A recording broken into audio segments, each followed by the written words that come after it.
ತಂದೆಯಾದ ದೇವರಿಗೆ ನಮ್ಮ ರಕ್ಷಕರಾದ ಯೇಸು ಸ್ವಾಮಿ ಮುಖಾಂತರ ನಾನು ಸ್ತೋತ್ರ ಮಾಡ್ತೀನಿ ರೀ. ಯೇಸು ಕ್ರಿಸ್ತರಲ್ಲಿ ಕೂಡಿ ಬಂದಿರುವ ನಮ್ಮ ಸಹೋದರ ಸಹೋದರಿಯರಿಗೂ ನಾನು ಸ್ತೋತ್ರ ಮಾಡ್ತೀನಿ ರೀ. ಈ ದಿನ ನಾವೊಂದು ಚಿಕ್ಕ ಪಾಠವನ್ನು ನೋಡನ್ರಿ. ನಾನು ಪಾಠಕ್ಕೆ ಹೋಗೋಕ್ಕಿಂತ ಮುಂಚೆ ಯಾವಾಗಲೂ ಹೇಳ್ದಾಗೆ ಈಗೂ ಕೂಡ ಒಂದೆರಡು ಮಾತು ಹೇಳ್ಬಿಟ್ಟು ಪಾಠಕ್ಕೆ ಹೋಗ್ತೀನಿ ರೀ. ಏನಪ್ಪ ಅಂದರೆ ಆ ಮಾತು ರಾಜು ಅಣ್ಣ ಆಯಿತು, ಇನ್ನು ಬೇರೆ ಸಹೋದರ ಸಹೋದರಿಗಳಾಯಿತು, ವಾಲ್ಯೂಮ್ಸು, ರೀಪ್ರಿಂಟು ಮತ್ತು ಕನ್ಕಾರ್ಡೆನ್ಸು ಅನೇಕ ರೆಫರೆನ್ಸ್ ಬುಕ್ಗಳನ್ನ ಓದಿ ಒಳ್ಳೆ ರೀತಿಯಲ್ಲಿ ಇದನ್ನು ಅರ್ಥ ಮಾಡಿಕೊಂಡು ನಿಮ್ಮ ಮುಂದೆ ಹಂಚ್ಕೊತಾರೆ. ನನಗೆ ಅಷ್ಟೊಂದು ಓದೋಕ್ಕೆ ಬರಲ್ಲ. ನಾನು 4ನೇ ಕ್ಲಾಸ್ ಓದಿದ್ದು ಪುಟ್ ನೋಟಲ್ಲಿ ನೋಡಿಕೊಂಡು ಪಾಠಗಳು ಮಾಡ್ತೀನಿ ರೀ.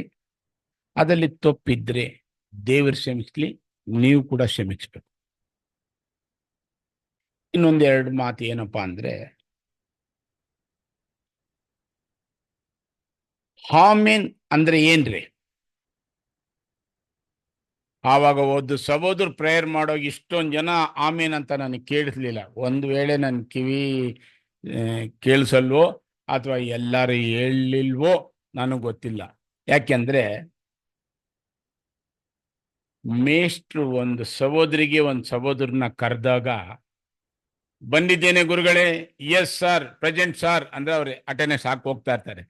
ಅಕಸ್ಮಾತ್ ಅವ್ರು ಸೈಲೆಂಟ್ ಆಗಿದ್ರೆ ಏನು ಮಾಡ್ತಾರೆ ಅವರು? ಹಂಗೆ ಸಹೋದರಿ ಹೇಳೋ ಮಾತನ್ನ ಆಮೆನ್ ಅಂದ್ರೆ ನಿಮಗೋಸ್ಕರ, ನನ್ನ ಅಕ್ಕ ತಂಗಿ, ನನ್ನ ತಾಯಿಂದಿರು, ನಮ್ಮ ಪ್ರೀತಿಯ ದೇವ್ರ ಮಕ್ಕಳಿಗೋಸ್ಕರ ಒಂದು ಸಹೋದರ ಪ್ರಾರ್ಥನೆ ಮಾಡುವಾಗ ಆ ಪ್ರಾರ್ಥನೆ ಕೇಳಿಸ್ಕೊಂಡವರು ಈ ಕೃಪಾಸ್ಥಾನದ ಮುಂದೆ ಬಂದು ಅಡ್ಡ ಬಿದ್ದು ನಿಮ್ಮ ಹೃದಯಗಳಲ್ಲಿರೋದನ್ನ ದೇವ್ರಿಗೆ ಒಪ್ಪಿಸಿ ಹಂಗೆ ನೆರವೇರ್ಲಿ ಅನ್ನೋವಾಗ ನಿಮ್ಮ ಪರವಾಗಿ ಒಂದು ದೇವ್ರ ಮಗನ ಬಂದು ಇಲ್ಲಿ ನಿಂತ್ಕೊಂಡು ಒಂದು ಪ್ರಾರ್ಥನೆ ಮುಖಾಂತರ ನಿಮ್ಮ ಕೊಂದು ಕೊರತೆಯನ್ನು ಹೇಳೋಗ ನೀವು ಇಷ್ಟೊಂದು ಜನ ಅಟ್ ಟೈಮ್ ಹೇಳ್ಬೇಕು ಆಮೇನ್ ಅಂತ. ಆವಾಗ ಆ ಪ್ರಾರ್ಥನೆ ದೇವ್ರ ಅಂಗೀಕರಿಸಿ ನೀವು ಯಾರು ಆಮೇನ್ ಅಂದ್ರೋ ಅವ್ರನ್ನ ಆಶೀರ್ವದಿಸ್ತಾರೆ ಹೊರತು ಆಮೇನ್ ಅನ್ಲಿಲ್ಲ ಅಂದ್ರೆ, ಇವ್ರು ಬಂದಾಗೆ ಒಂದು ಮಾತಿಗೆ ಇವ್ರಿಗೆ ಆಸಕ್ತಿ ಇಲ್ಲ ಅಂದ್ರೆ ಇವ್ರನ್ನ ಇಟ್ಕೊಂಡು ಏನ್ ಮಾಡ್ಬೋದು ಅವ್ರು? ಅದು ಫಸ್ಟ್ ಪಾಯಿಂಟ್. ಎರಡನೇ ಪಾಯಿಂಟ್ ಏನಂದ್ರೆ, 10 ಬುದ್ಧಿ ಇಲ್ಲದ ಕನ್ನಿಕೆಯರಲ್ಲಿ 5 ಜನ ಒಳಗೆ ಹೋಗ್ಬಿಟ್ರು. ಸ್ವಾಮಿ ತೆಗೆದ್ರು, ದೀಪ ಅಂಟಿಸ್ಕೊಂಡು ಒಳಗಡೆ ಹೋದ್ರು. ಇನ್ನೊಂದು 2 ನಿಮಿಷ ಬಿಟ್ಬಿಟ್ಟು ಒಂದು 5 ಜನ ಬಂದ್ರು. ಅವ್ರು ಬಂದು ಬಾಗಿಲು ತಟ್ಟಿದಾಗ ಸ್ವಾಮಿ ಬಾಗಿಲು ತೆಗೆದ್ಬಿಟ್ಟು ಅವ್ರನ್ನ ನೋಡಿ ಏನ್ ಹೇಳಿದ್ರೆ? ನಿಜವಾಗ್ಲೂ ಸ್ವಾಮಿಗೆ ಗೊತ್ತಿಲ್ವಾ ಅವ್ರು ಯಾರು ಅಂತ? ಮತ್ತೇನಕ್ಕೆ ಹಂಗೆ ಹೇಳಿದ್ರು? ಪಾಯಿಂಟ್ ಅಲ್ವಾ? ಇವಾಗ ನೀವೇ ನನಗೆ ಕೇಳಿದ್ರು, ನಾನು ಕೂಡ ಯೋಚನೆ ಮಾಡಲ್ಲ, ಹೌದಲ್ವಾ, ಏನಕ್ಕೆ ಕೇಳಿದ್ರು ಅಂತಾರೆ.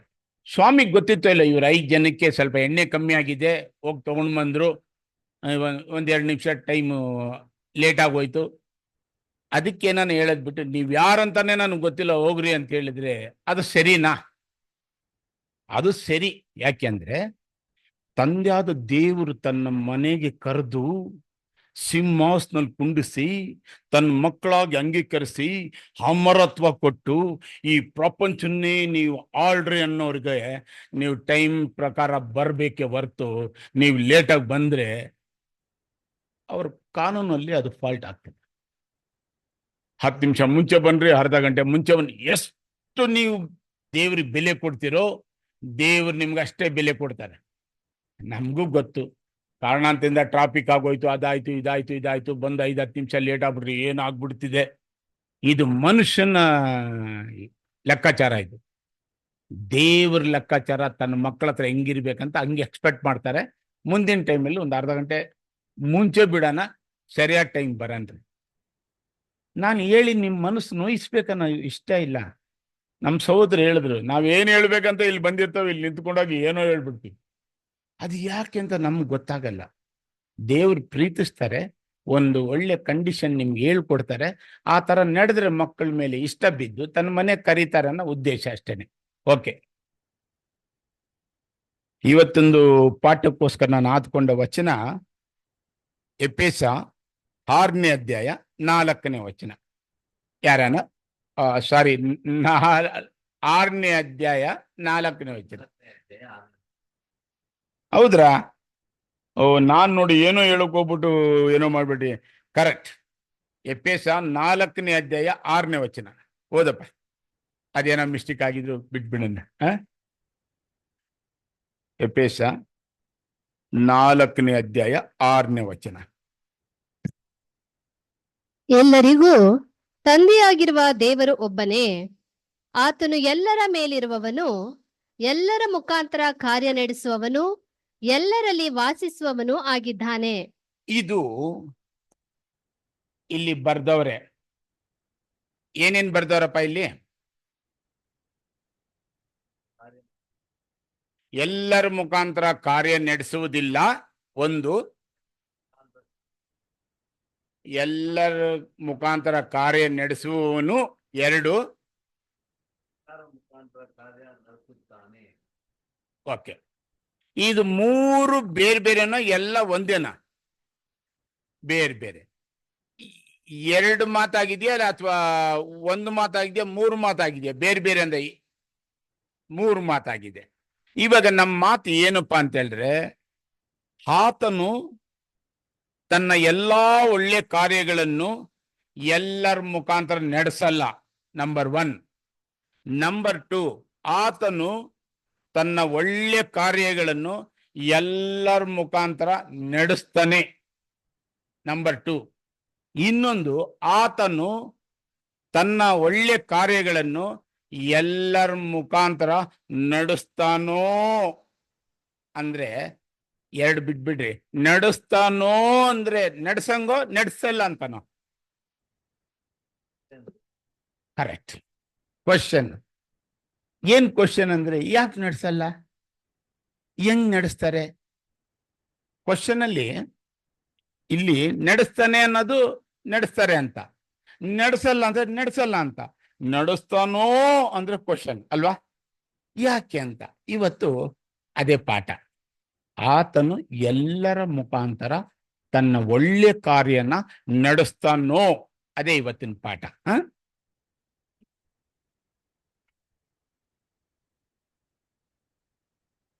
ಯೋಹಾನ 6ನೇ ಅಧ್ಯಾಯ 70ನೇ ವಚನ ಓದ್ರಿ.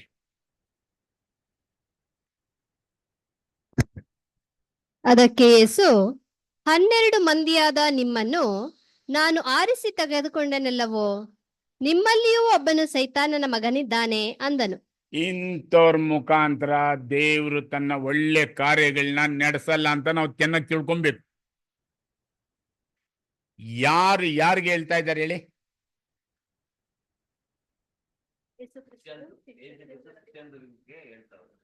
ಯೇಸು ಕ್ರಿಸ್ತರು ಶಿಷ್ಯರಿಗೆ ಹೇಳ್ತಾ ಇದ್ದಾರೆ. 12 ಅಪೊಸ್ತಲರಲ್ಲಿ ಒಬ್ಬರಿಗೆ ಹೇಳ್ತಾ ಇದ್ದಾರೆ. ಸ್ವಾಮಿ ಮಾಡ್ಕೊಂಡಿರೋದೇ 12 ಜನ. 12 ಜನದಲ್ಲಿ ಒಬ್ಬನು ಏನಾಗಿದ್ದಾನಂತೆ? ಸೈತಾನನ ಮಗನಾಗಿದ್ದಾನೆ. ಸೈತಾನ ಮಗನಾಗಿ. ಇವಾಗ ನಾನ್ ಪಾಠಕ್ಕೆ ತಂದಿರೋ ಮಾತು ಸ್ವಾಮಿ ಹೇಳ್ತಾರೆ, ಎಲ್ಲರ ಮುಖಾಂತರ ಕಾರ್ಯ ನಡೆಸುವವನು ಆಗಿದ್ದಾನೆ. ಇವಾಗ ಆ ಮಾತು ಎಲ್ಲರ ಮುಖಾಂತರ ಕಾರ್ಯ ನಡೆಸುವವನು ಆಗಿದ್ದಾನೆ ಅಂದ್ರೆ, ನಾನು ನಿಮ್ಗೊಂದು ಪಾಯಿಂಟ್ ಕೇಳ್ತೀನಿ.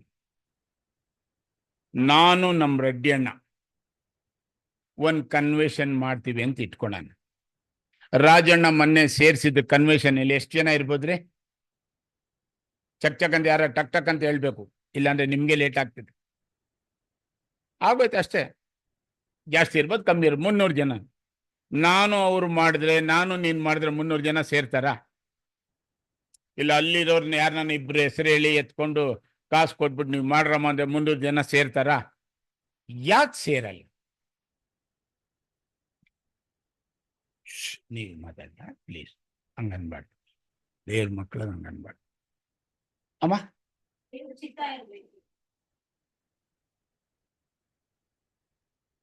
75% ಕರೆಕ್ಟ್.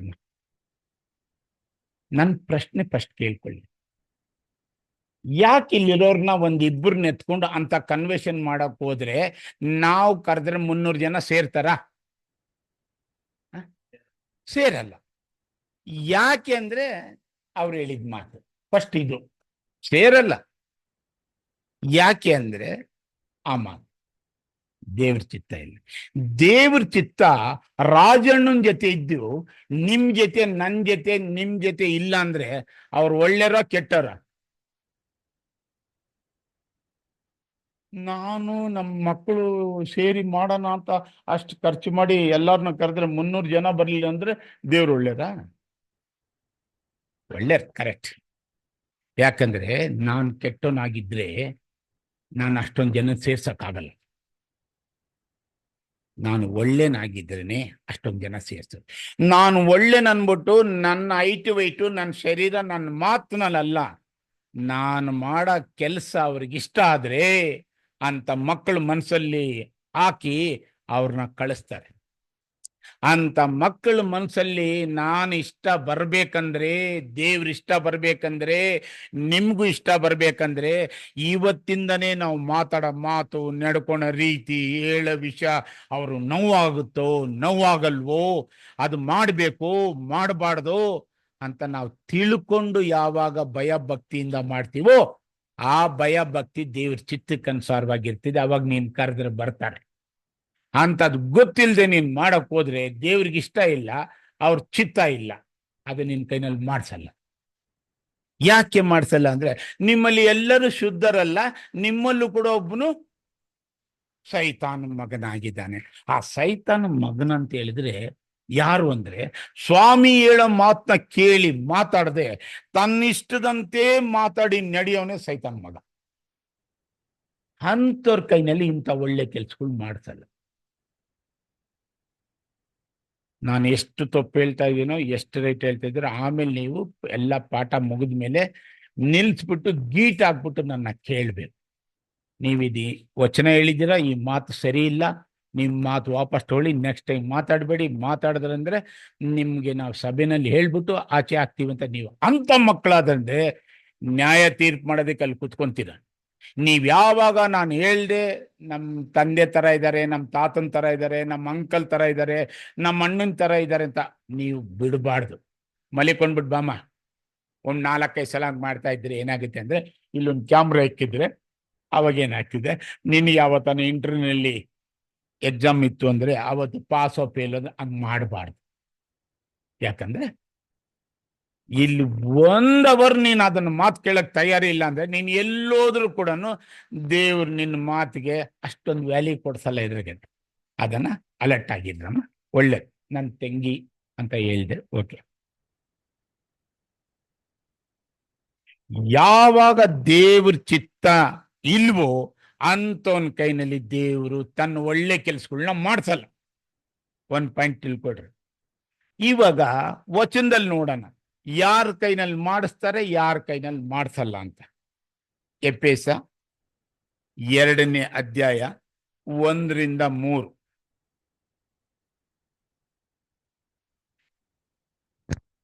ಆತನು ಅಪರಾಧಗಳ ಮತ್ತು ಪಾಪಗಳ ದೆಸೆಯಿಂದ ಸತ್ತವರಾಗಿದ್ದ ನಿಮ್ಮನ್ನು ಸಹ ಬದುಕಿಸಿದನು. ನೀವು ಪೂರ್ವದಲ್ಲಿ ಅಪರಾಧಗಳನ್ನು ಪಾಪಗಳನ್ನು ಮಾಡುವವರಾಗಿದ್ದು ಇಹಲೋಕಾಚಾರಕ್ಕೆ ಅನುಸಾರವಾಗಿ ನಡೆದುಕೊಂಡಿರಿ. ವಾಯುಮಂಡಲದಲ್ಲಿ ಅಧಿಕಾರ ನಡೆಸುವ ಅಧಿಪತಿಗೆ, ಅಂದರೆ ನಂಬಲೊಲ್ಲದವರನ್ನು ಅವಿಧೇಯತೆಗೆ ಈಗ ಪ್ರೇರೇಪಿಸುವ ಆತ್ಮನಿಗೆ ಅನುಸಾರವಾಗಿ ನಡೆದುಕೊಂಡಿರಿ. ನಾವೆಲ್ಲರೂ ಪೂರ್ವದಲ್ಲಿ ಅವಿಧೇಯರಾಗಿದ್ದು ಶರೀರ ಭಾವದ ಆಶೆಗಳಿಗೆ ಅಧೀನರಾಗಿ ಶರೀರಕ್ಕೂ ಮನಸ್ಸಿಗೂ ಸಂಬಂಧಪಟ್ಟ ಇಚ್ಛೆಗಳನ್ನು ನೆರವೇರಿಸುತ್ತಾ ನಡೆದು ಮಿಕ್ಕಾದವರಂತೆ ಸ್ವಭಾವ ಸಿದ್ಧವಾಗಿ ದೇವರ ಕೋಪಕ್ಕೆ ಗುರಿಯಾಗಿದ್ದೆವು. ಇಂಥ ವ್ಯಕ್ತಿಗಳು ನಾವಾಗಿದ್ರೆ, 1 ಟೈಮಲ್ಲಿ ಆಗಿದ್ವಿ, ದೀಕ್ಷಾ ಸ್ಥಾನ ಮುಖಾಂತರ ಅದನ್ನೆಲ್ಲ ವಾಶ್ ಮಾಡಿದ್ರು, ಪುನಃ ಏನಾರ ಅಂತ ಕ್ಯಾರೆಕ್ಟರ್ ನಮ್ಮಲ್ಲಿ ಇದ್ರೆ, ದೇವ್ರ ಕೋಪಕ್ಕೆ ಗುರಿಯಾಗಿದ್ರೆ ಅಂಥವನ್ ಕೈನಲ್ಲಿ ದೇವರು ತನ್ನ ಚಿತ್ತದ ಪ್ರಕಾರ ತನ್ನ ಇಷ್ಟವಾದ ಕೆಲಸ ಮಾಡಿಸ್ತಾರ? ಜೋರ ಮಾತಾಡ್ಬೇಕು. ಯಾಕಂದ್ರೆ ಇಲ್ಲಿ ನಿಂತ್ಕೊಂಡು ಸಹೋದರ ಹೇಳ್ತಾರೆ, ತಂದೆ ಈ ದಿನ ನಿಮ್ಮ ದಾಸನ್ ಮುಖಾಂತರ ನೀವೇನು ಮಾತು ಹೇಳ್ತಿರೋ ನಮಗೆ ಅದು ಒಂದು ಆತ್ಮಿಕವಾದ ಜೀವನ ನಡೆಸಕ್ಕೆ ಆ ಮಾತುಗಳು ನಮ್ಮ ದಾರಿಗೆ ಒಂದು ದೀಪವಾಗಿರ್ಬೇಕು ಅಂದಾಗ ನೀವು ಜೋರಾಗಿ ಮಾತಾಡ್ಲಿಲ್ಲ ಅಂದ್ರೆ ತಿಂಡಿ ತಿನ್ಲಿಲ್ಲೇನೋ, ಪಾಪ ಯಾಕೋ ಸುಸ್ತಾಗಿದ್ದಾರೇನೋ, ನಾವೆಲ್ಲ ಏನೆಲ್ಲ ನೆನ್ಸ್ಕೊಂತೀವೋ ಅದು ದೇವ್ರ ಹಂಗ್ ನೆನ್ಸ್ಕೊಂತಾ ಇರ್ಬೋದು. ಅದಕ್ಕೆ ಹಿಂಗ್ ನುಡಿಸ್ತಾ ಇರ್ತಾರೆ, ಹಿಂಗ್ ನುಡಿಸ್ತಾ ಇರ್ತಾರೆ. ಇಂಥ ವ್ಯಕ್ತಿ ಇಂಥ ಮಾಡಬಾರ್ದೆಲ್ಲ ಮಾಡಿ ಪಾಪ ಮಾಡಿ ದೇವ್ರ ಕೋಪಕ್ಕೆ ಗುರಿಯಾಗಿದ್ರೆ ಅಂತ ಗುರಿಯಾದವನ್ ಕೈನಲ್ಲಿ ದೇವ್ರು ತನ್ನ ಇಷ್ಟವಾದ ಕೆಲ್ಸಗಳು ಮಾಡಿಸ್ತಾರ? ಯಾವಾಗ ಮಾಡ್ಸಲ್ವೋ ಅವಾಗ ತಿಳ್ಕೊಳ್ಬೇಕು ನಾವು ಏನು ಕೊರತೆ ಇದೆ ನಮ್ಮಲ್ಲಿ, ಏನು ಮಾಡಬಾರ್ದು ಮಾಡಿ ದೇವ್ರ ಕೋಪಕ್ಕೆ ಗುರಿ ಆಗ್ತಾ ಇದೀವಿ.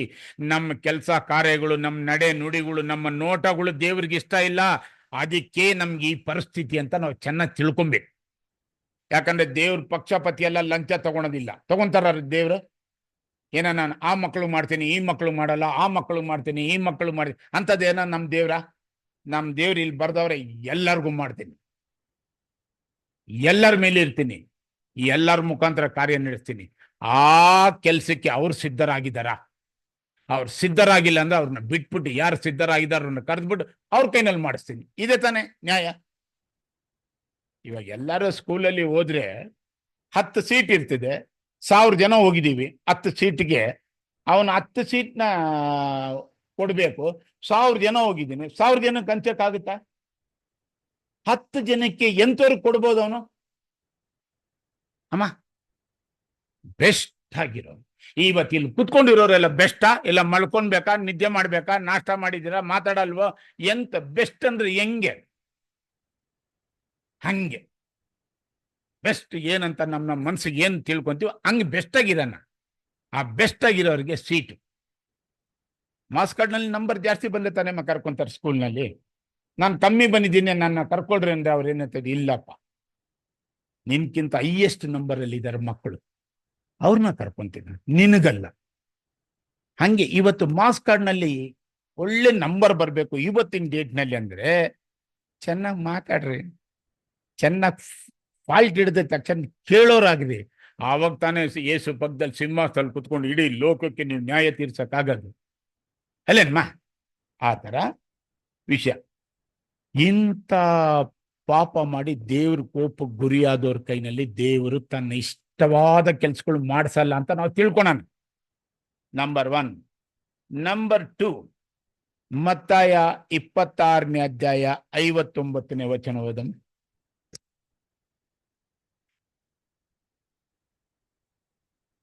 ಆಗ ಮಹಾಯಾಜಕರು ಹಿರಿಯ ಸಭೆಯವರೆಲ್ಲರೂ ಯೇಸುವನ್ನು ಕೊಲ್ಲಿಸಬೇಕೆಂದು ಆತನ ಮೇಲೆ ಸುಳ್ಳು ಸಾಕ್ಷಿಯನ್ನು ಹುಡುಕಿದರು. ಆದರೆ ಸಾಕಮ್ಮ ಹೇಳ್ತಾರೆ, ಆಗ ಮಹಾಯಾಜಕರು ಹಿರಿಯ ಸಭೆಯವರೆಲ್ಲರೂ ಯೇಸುವನ್ನು ಕೊಲ್ಲಿಸಬೇಕೆಂದು ಆತನ ಮೇಲೆ ಸುಳ್ಳು ಸಾಕ್ಷಿ ಹುಡುಕುತ್ತಾರೆ. ಯೇಸು ಸ್ವಾಮಿನ ಕೊಲ್ಲಿಸ್ಬೇಕಂದವರು ಯಾರಂತ ಹೇಳಿದ್ರೆ ಮಹಾಯಾಜಕರು, ಸಭೆಯಲ್ಲಿರಂತ ಆ ಯಾಜಕರ ಜೊತೆಯಲ್ಲಿರಂತ ಜನಗಳು. ಯೇಸುನ ಯಾಕ್ರಿ ಕೊಲ್ಲಿಸ್ಬೇಕಂತ ಅವ್ರ ಮನಸ್ಸು ಮಾಡಿದ್ದು?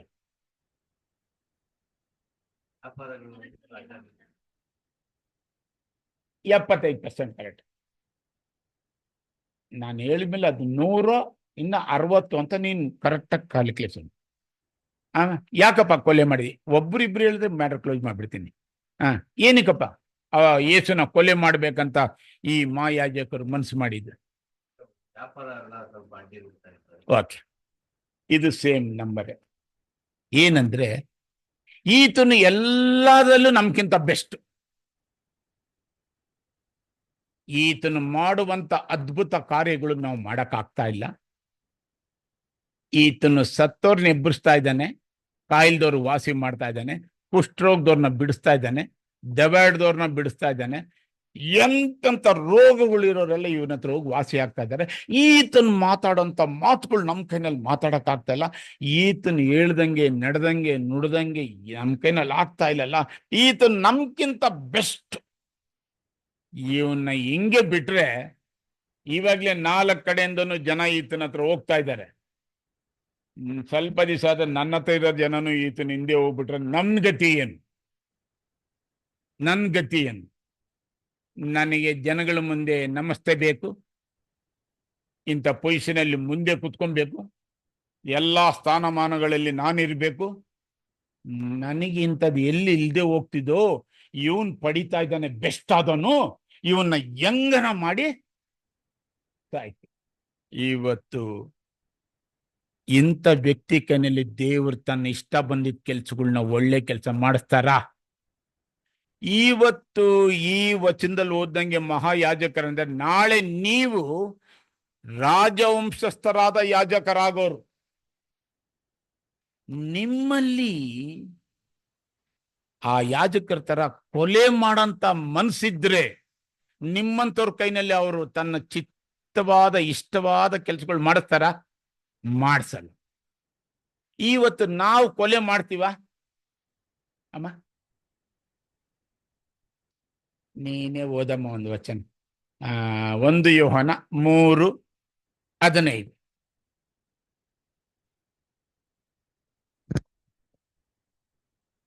ತನ್ನ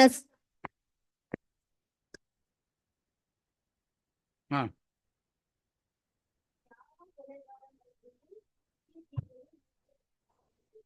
ಇವು ಓದಮ್ಮ ಉಷಾ. ಅದರಲ್ಲಿ ಕರೆಕ್ಟ್ ಆಗಿ.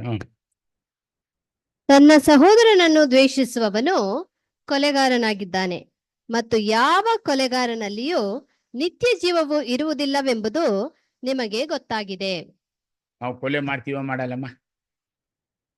ಸಮ್ ಟೈಮ್ ನೀನಾನ, ಸಮ್ ಟೈಮ್ ನಾನು, ಎವ್ರಿ ಟೈಮ್. ಹಂಗೆ ಈ ರೋಮ ಇದೆಯಲ್ಲ, ಎಷ್ಟಂತ ಎಣ್ಸಕ್ಕಲ್ಲ, ಅಷ್ಟು ಸಲ ನಾವು ಕೋಪ ಪಡ್ತೀವಿ, ಅಷ್ಟು ಸಲ ದ್ವೇಷ ಮಾಡ್ತೀವಿ.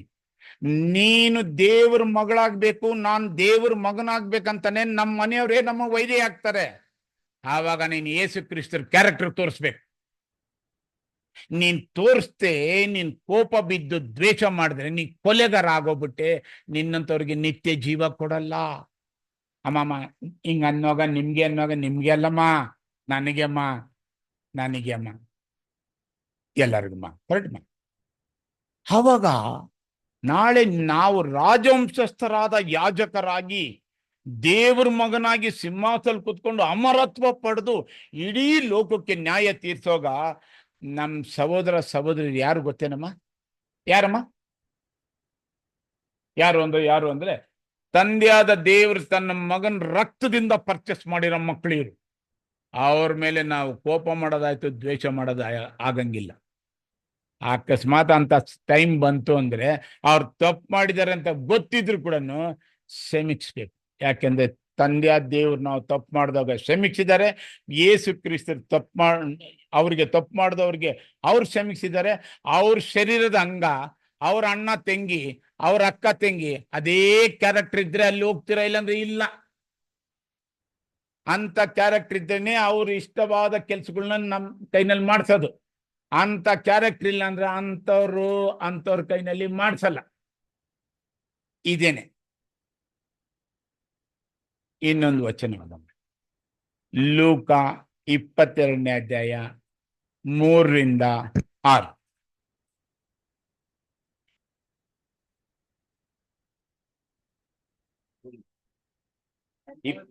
ಅಧ್ಯಾಯ 3-6.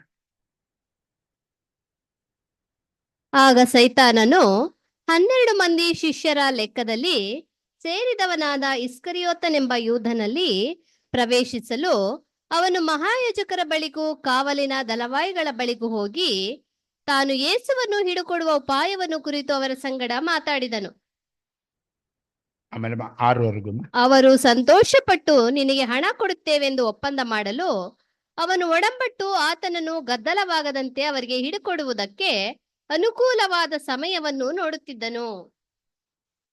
ಇಂಥ ವ್ಯಕ್ತಿ ಅಪೊಸ್ತಲರಾಗಿ 12 ಸಿಂಹಾಸನಲ್ಲಿ ಕುತ್ಕೊಳ್ಬೇಕಾದವರು ಇಂಥ ಗುಣ, ಸ್ವಭಾವ, ನಡೆ, ನುಡಿ ನನ್ನಂತವನಲ್ಲಿದ್ರೆ ದೇವ್ರು ತನ್ನ ಇಷ್ಟವಾದ ಕೆಲಸ ನನ್ನ ಕೈನಲ್ಲಿ ಮಾಡಿಸ್ತಾರಮ್ಮ? ಮಾಡ್ಸಮ್ಮ. ಅಂತ ಕ್ಯಾರೆಕ್ಟರ್ ಇಲ್ಲಿ ಕುತ್ಕೊಂಡವರಲ್ಲಿ ಯಾರಲ್ಲಿದ್ರು ಅವರು ಅಲ್ಲಿ ಕರೆಯಲ್ಲ, ಅವ್ರ ಮನೆಯಲ್ಲಿ ಅವ್ರ ಮಗನಾಗ ಅಂಗೀಕರಿಸಲ್ಲ, ಒಳ್ಳೊಳ್ಳೆ ಕೆಲ್ಸಗಳು ನಮ್ಮ ಕೈನಲ್ಲಿ ಮಾಡಿಸಲ್ಲ. ಯಾವಾಗ ನಮ್ಮ ಕೈನಲ್ಲಿ ಒಳ್ಳೆ ಕೆಲ್ಸಗಳು ಮಾಡೋಕ್ಕಾಗಲ್ವೋ ಇನ್ನೊಬ್ಬರ ಮುಂದೆ ತಲೆ ತಗ್ಗಿಸ್ತೀವಿ ಹೊರತು ತಲೆ ಎತ್ತಿ ಮಾತಾಡೋಕ್ಕಾಗಲ್ಲ. ಇಂಥ ಮಾತುಗಳಲ್ಲಿ ನಾವೇನ ಸ್ವಲ್ಪ ಎತ್ಕೊಂಡು ಸೌದೆ ಕಟ್ ಮಾಡು ಅಂತ ಹೇಳಿಲ್ಲ, ಸೌದೆ ಒಡಿ ಅಂತ ಹೇಳಿಲ್ಲ, ಏನೋ ಕಷ್ಟ ಕಷ್ಟಕರವಾದ ಕೆಲಸ ಮಾಡು ಅಂತ ಹೇಳಿಲ್ಲ ಸ್ವಾಮಿ. ಇಂಥದ್ದು ಮಾಡಬೇಡ, ಇಂಥದ್ದು ಮಾಡು. ನಾನು ನಿನ್ನ ಜೊತೆಲಿ ಇರ್ತೀನಿ, ನಿನಗೆ ಏನ್ ಬೇಕಂತ ಗೊತ್ತು, ನೀ ಕೇಳಕ್ ಮುಂಚೆ ನಾನು ಕೊಡ್ತೀನಿ ಅನ್ನೋಗ ಅಂತ ಕೆಲ್ಸಗಳನ್ನ ಬಿಟ್ಟು ಬರೀ ಒಳ್ಳೆ ಕೆಲ್ಸಗಳು ಮಾಡು ಅಂತ ಸ್ವಾಮಿ ಹೇಳ್ತಾರೆ. ಅವ್ರೇನೋ ಬಿದ್ದೋಗ್ಬಿಟ್ಟಾರ, ಒಂದು ತಲೆಮುಟ್ಟಿ ಅನ್ನೋ ಸೈಡ್ ಕೊಡಮ್ಮ ಅವ್ರಿಗೆ. ಏನಾಗುತ್ತೆ, ನೆಟ್ಟಿಂಗ್ ಕೂತ್ಕೊಮ್ಮ. ಏನಾಗುತ್ತೆ ಅಂತ ಹೇಳಿದ್ರೆ, ಯಾಕಂದ್ರೆ ಯಾರು ಹೇಳಲ್ಲ, ನಮ್ ಪ್ರೀತಿ. ನಾಳೆ ರಾಜಣ್ಣನ ಸಭೆನಲ್ಲಿ ಒಂದು ಒಳ್ಳೆ ಯಾರೋ ಫಾರಿನರ್ ಬಂದು ಹಿಂಗ್ ಕುತ್ಕೊಂಡು ಎರಡು ಮಾತಾಡೋಗ ಹಿಂಗ್ ಮಾಡ್ತಾ ಇದ್ದಂದ್ರೆ, ಈ ಸಭೆಯಲ್ಲಿರೋ ಹಿರಿಯರು ಅವ್ರನ್ನ ಹೆಂಗ್ ಬೆಳೆಸಿದ್ದಾರೆ. ಇದೇನಾ ಸಭೆ? ಒಬ್ರಿಂದ ಇಡೀ ಒಂದು ಸಭೆಗೆ ಬೆಲೆ ಹೋಗ್ಬೋದು. ಇಲ್ಲಿರೋ ಮಕ್ಕಳು ದೇವದೂತರುಗಳ ತರ ಇದ್ದಾರೆ. ಒಬ್ರು ಕೆಟ್ಟ ಹೆಸರು ಬಂದ್ರೆ ಎಲ್ಲಾರ್ಗು ಬಂದಂಗೆ. ನಿನ್ನ ಎಕ್ಸ್ಪೀರಿಯನ್ಸು, ನಿನ್ನ ಅನುಭವ, ನಿನ್ನ ವಯಸ್ಸು, ನೀನ್ ಇನ್ನೊಬ್ಬರ ಮಕ್ಕಳಿಗೆ ಒಂದು ಮಾದರಿಯಾಗಿ ನಡಿಬೇಕಾಗಿರೋಳು. ನೀನ್ ಹಿಂಗ್ ಮಾಡಿದ್ರೆ ನಿನಗೆ ಹಿರಿಯರಂತ ಅಂತಾರ ಅವರು. ನಾನು ಅಂದಿದ ತಕ್ಷಣ ಅವ್ರಿಗೆ ನಾನು ದ್ವೇಷ ಮಾಡಿದೆ ಅಂತೇನಮ್ಮ? ಇಲ್ಲಮ್ಮ, ನಾನು, ಅಕ್ಕ, ನನ್ನ ತಂಗಿ ಎಲ್ಲರೂ ಸೇರಿ ದೇವ್ರ ಆಶೀರ್ವಾದ ಪಡೆಯೋದಿಕ್ಕೆ ಹೆಂಗಿರ್ಬೇಕು ಹೆಂಗಿರ್ಬಾರ್ದು ಅನ್ನೋದು ಕಲಿಯೋದಮ್ಮ. ಯಾರು ಹೇಳಕ್ ಹೋಗಲ್ಲಮ್ಮ. ಯಾಕೆಂದ್ರೆ ಎಲ್ಲಿ ಹೇಳಿ ಕೆಟ್ಟವ್ರಾಗ್ಬೇಕಯ್ಯ? ಬೇಡ, ಬೇರೆಯವ್ರು ಹೆಂಗಾನ ಹಾಳಾಗೋಗೋದಿಕ್ಕಮ್ಮ ಬಂದಿದ್ದಾರೆ ಇಲ್ಲಿ. ನಾವು ಉದ್ಧಾರ ಆಗೋದಕ್ಕೋಸ್ಕರ, ಅಭಿವೃದ್ಧಿ ಆಗೋದಕ್ಕೋಸ್ಕರ, ದೇವ್ರ ಆಶೀರ್ವಾದ ಪಡೆಯೋಕ್ಕೋಸ್ಕರ ಬಂದಿರೋಗ ನಾವ್ ಹೆಂಗಿರ್ಬೇಕು ಹೆಂಗಿರ್ಬಾರ್ದು ಅಷ್ಟೇ.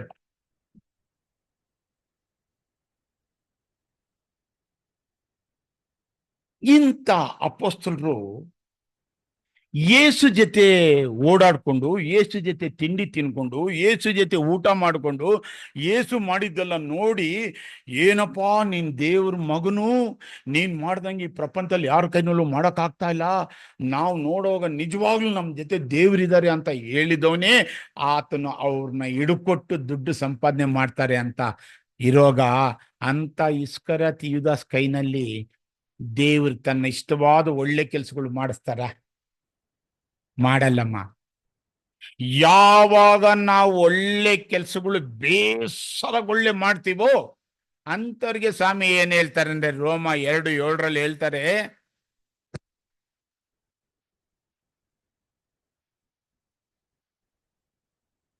ಯಾರು ಪ್ರಭಾವ, ಮಾನ, ನಿರ್ಲಯತ್ವಗಳನ್ನು ಹೊಂದಬೇಕೆಂದು ಒಳ್ಳೆಯದನ್ನು ಬೇಸರಗೊಳ್ಳದೆ ಮಾಡುತ್ತಾರೋ ಅವರಿಗೆ ನಿತ್ಯ ಜೀವವನ್ನು ಕೊಡುವನು.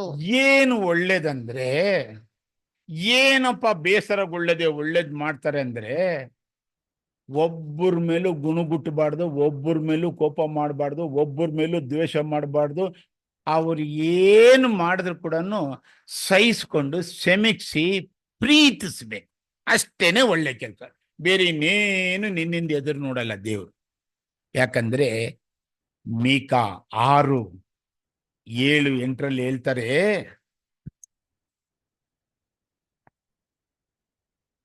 ಮನುಷ್ಯನೇ, ಒಳ್ಳೆಯದು ಇಂಥದ್ದೇ ಎಂದು ಯೆಹೋವನು ನಿನಗೆ ತೋರಿಸಿದ್ದಾನಷ್ಟೇ.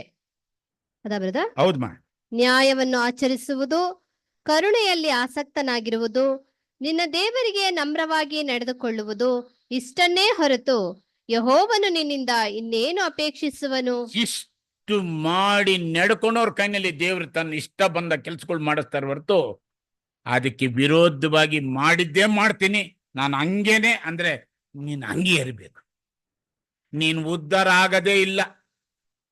ನೀನ್ ಏನ್ ನೆನ್ಸ್ಕೊಂಡ್ರು ಕೈ ಕೂಡೋದಿಲ್ಲ, ನಿನ್ ಮನಸ್ಸಲ್ಲಿರೋ ಆಸೆ ನೆರವೇರೋದಿಲ್ಲ. ಯಾಕಂದ್ರೆ ಅದೆಲ್ಲ ಮಾಡೋ ಪುಣ್ಯಾತ್ಮ ಅವ್ರು ಮಾಡಬೇಡ ಅಂದಿದ್ದು ಮಾಡ್ಲಿಲ್ಲ ಅಂದ್ರೆ ಮಾಡಿಸ್ತಾರೆ, ಮಾಡಬೇಡ ಅಂದಿದ್ದು ಮಾಡಕ್ ಹೋದ್ರೆ ಮಾಡ್ಸಲ್ಲ. ಇಷ್ಟೇನೆ. ಹಿಂಗಿರೋ ಸ್ವಾಮಿ ಅವ್ರನ್ನೇ ಹಿಡ್ಕೊಟ್ಟು ದುಡ್ಡು ಸಂಪಾದನೆ ಮಾಡಕ್ ಹೋದವನ ಕೈನಲ್ಲಿ ಮಾಡ್ಸಲ್ಲ. ಅಂಥವನು ಸ್ವಾಮಿ ಮೇಲೆ ದ್ವೇಷ ಮಾಡಿ, ಕೋಪ ಮಾಡಿ, ನಾನು ಮುಂದಕ್ಕೆ ಚೆನ್ನಾಗಿರ್ಬೇಕು ಅಂತ ಹೇಳ್ಬಿಟ್ಟು ಅವ್ರನ್ನ ಹಿಡ್ಕೊಟ್ಟು ದುಡ್ಡು ಸಂಪಾದನೆ ಮಾಡಿದವನು ಏನಾದ ಅಂದ್ರೆ, ಮತ್ತಾಯ 27:5 ಹೇಳ್ತಾರೆ,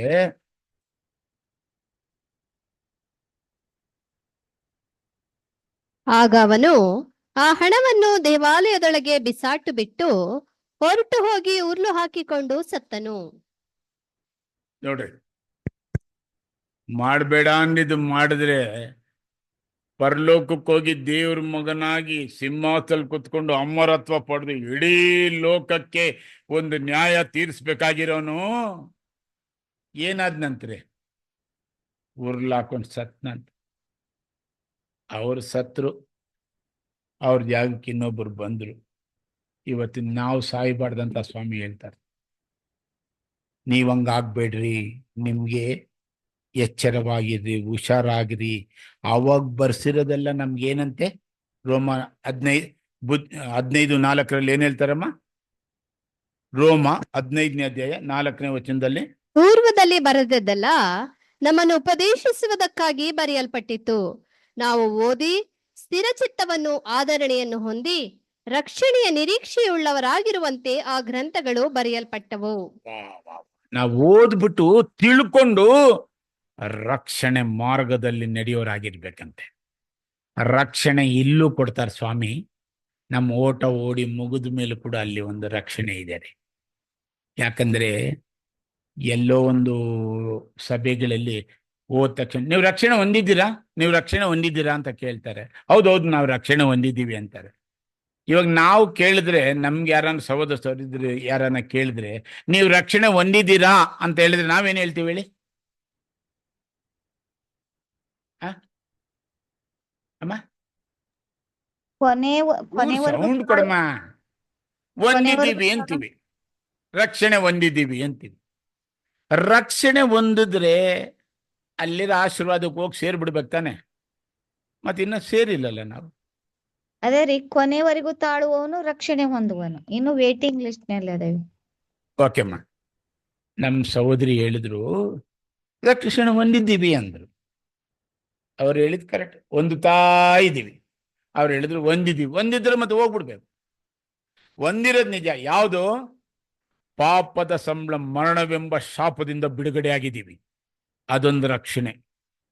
ಇನ್ನ ಒಂದು ರಕ್ಷಣೆ ಯಾವುದಂದ್ರೆ, ಕೊನೆವರೆಗೂ ನಾವು ದೇವ್ರ ಚಿತ್ತದ ಪ್ರಕಾರ ನಡೆದು ನಮ್ಮ ಓಟ ಓಡಿ ಮುಗಿಸಿ ಒಂದು ವೇಳೆ ದೇವರು ನಮ್ಮನ್ನ ಮೆಚ್ಚಿ ಎಬ್ಬಿಸಿದ್ರೆ ರಕ್ಷಣೆ, ಎಬ್ಬಿಸ್ಲಿಲ್ಲ ಅಂದ್ರೆ ಅಷ್ಟೇ.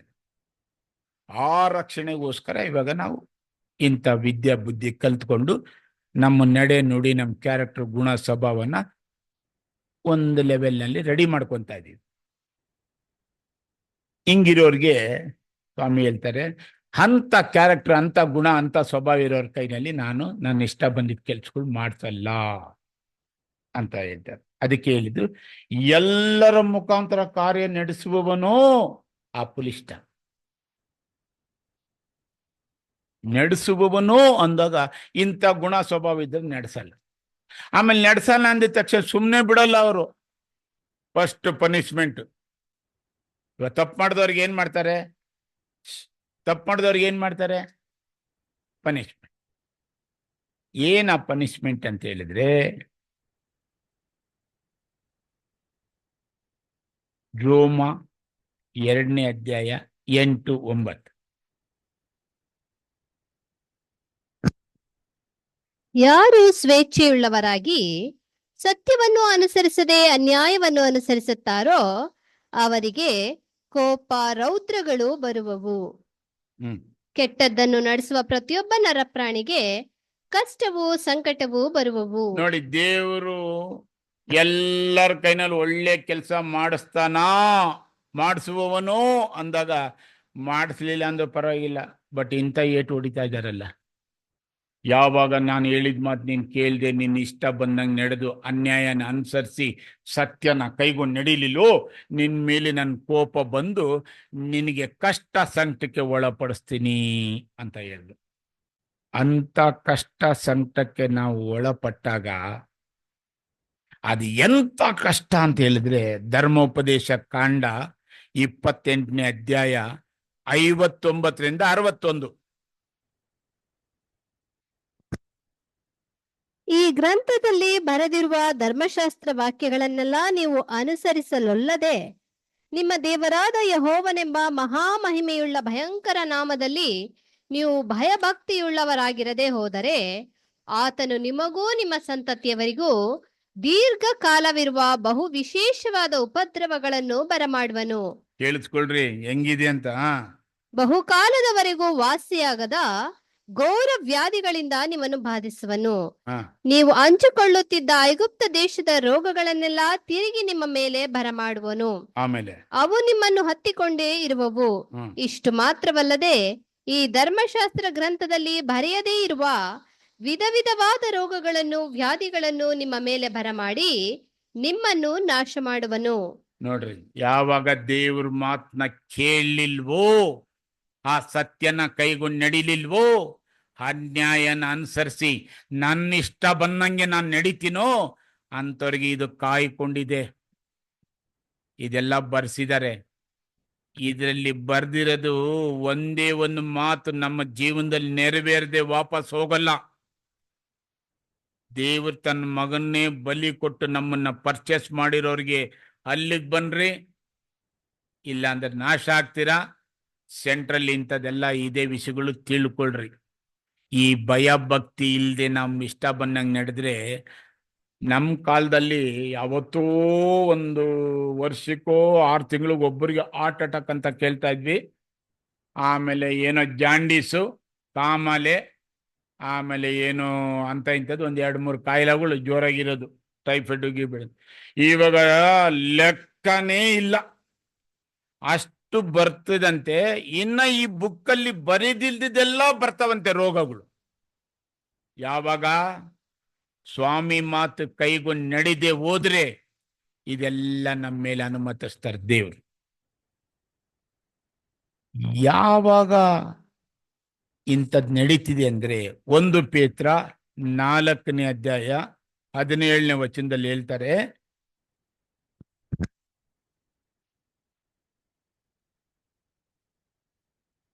ನ್ಯಾಯ ವಿಚಾರಣೆಯ ಸಮಯ ಬಂದದೆ, ಆ ವಿಚಾರಣೆಯು ದೇವರ ಮನೆಯಲ್ಲಿಯೇ ಪ್ರಾರಂಭವಾಯಿತಲ್ಲ. ಅದು ನಮ್ಮಲ್ಲಿ ಪ್ರಾರಂಭವಾಗಲು ದೇವರ ಸುವಾರ್ತೆಯನ್ನು ನಂಬಲೊಲ್ಲದವರ ಗತಿ ಏನಾಗಬಹುದು? ಇವಾಗ ಎಲ್ಲಿ ಶುರು ಆಗಿದೆ ಅಂತ ಈ ನ್ಯಾಯ ತೀರ್ಪಿನ ವಿಚಾರಣೆ?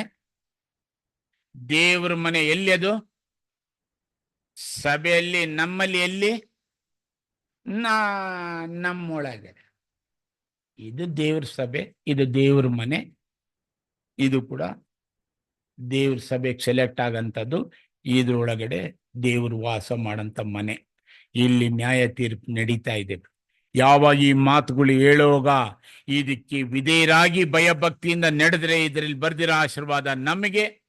ಇದಕ್ಕೆ ವಿರೋಧವಾಗಿ ನಡೆದು ಅನ್ಯಾಯನ ಅನುಸರಿಸಿದ್ರೆ ಇದಲ್ಲಿ ಬರ್ದಿರೋ ಉಪದ್ರವಗಳೆಲ್ಲ ನಮ್ಮ ಮೇಲೆ ದೇವ್ರು ತಂದಾಕ್ತೀನಿ ಅಂತ ಬರ್ದಿಕ್ಕಿದಾರ್ರಿ. ಇವಾಗ ನ್ಯಾಯ ತೀರ್ಪು ನಡೀತಾ ಇದೆ. ನಿಮಗೆ ಆಶೀರ್ವಾದ ಬೇಕಾ, ಶಾಪ ಬೇಕಾ? ದೇವ್ರು ನಿಮ್ಮ ಮುಂದೆ ಇಟ್ಬಿಟ್ಟಿದ್ದಾರೆ. ನಿಮ್ಮ ಅನುಭವಕ್ಕೆ ಯಾವ್ದು ಬೇಕಾದ್ರೂ ಆದುಕೊಳ್ರಿ. ದೇವ್ರಿಗೆ ಇಷ್ಟ ಒಳ್ಳೇದೇ ಆದುಕೊಳ್ರಿ ಅಂತ. ಇಲ್ಲ ನಾನು ಹಿಂಗೆ ಮಾಡ್ತೀನಿ, ನಾನು ಹಂಗೆ ಮಾಡ್ತೀನಿ, ನಾನು ಅದೇ ಮಾಡ್ತೀನಿ ಅಂದ್ರೆ ಅದಕ್ಕೆ ತಕ್ಕಂತ ಪ್ರತಿಫಲ.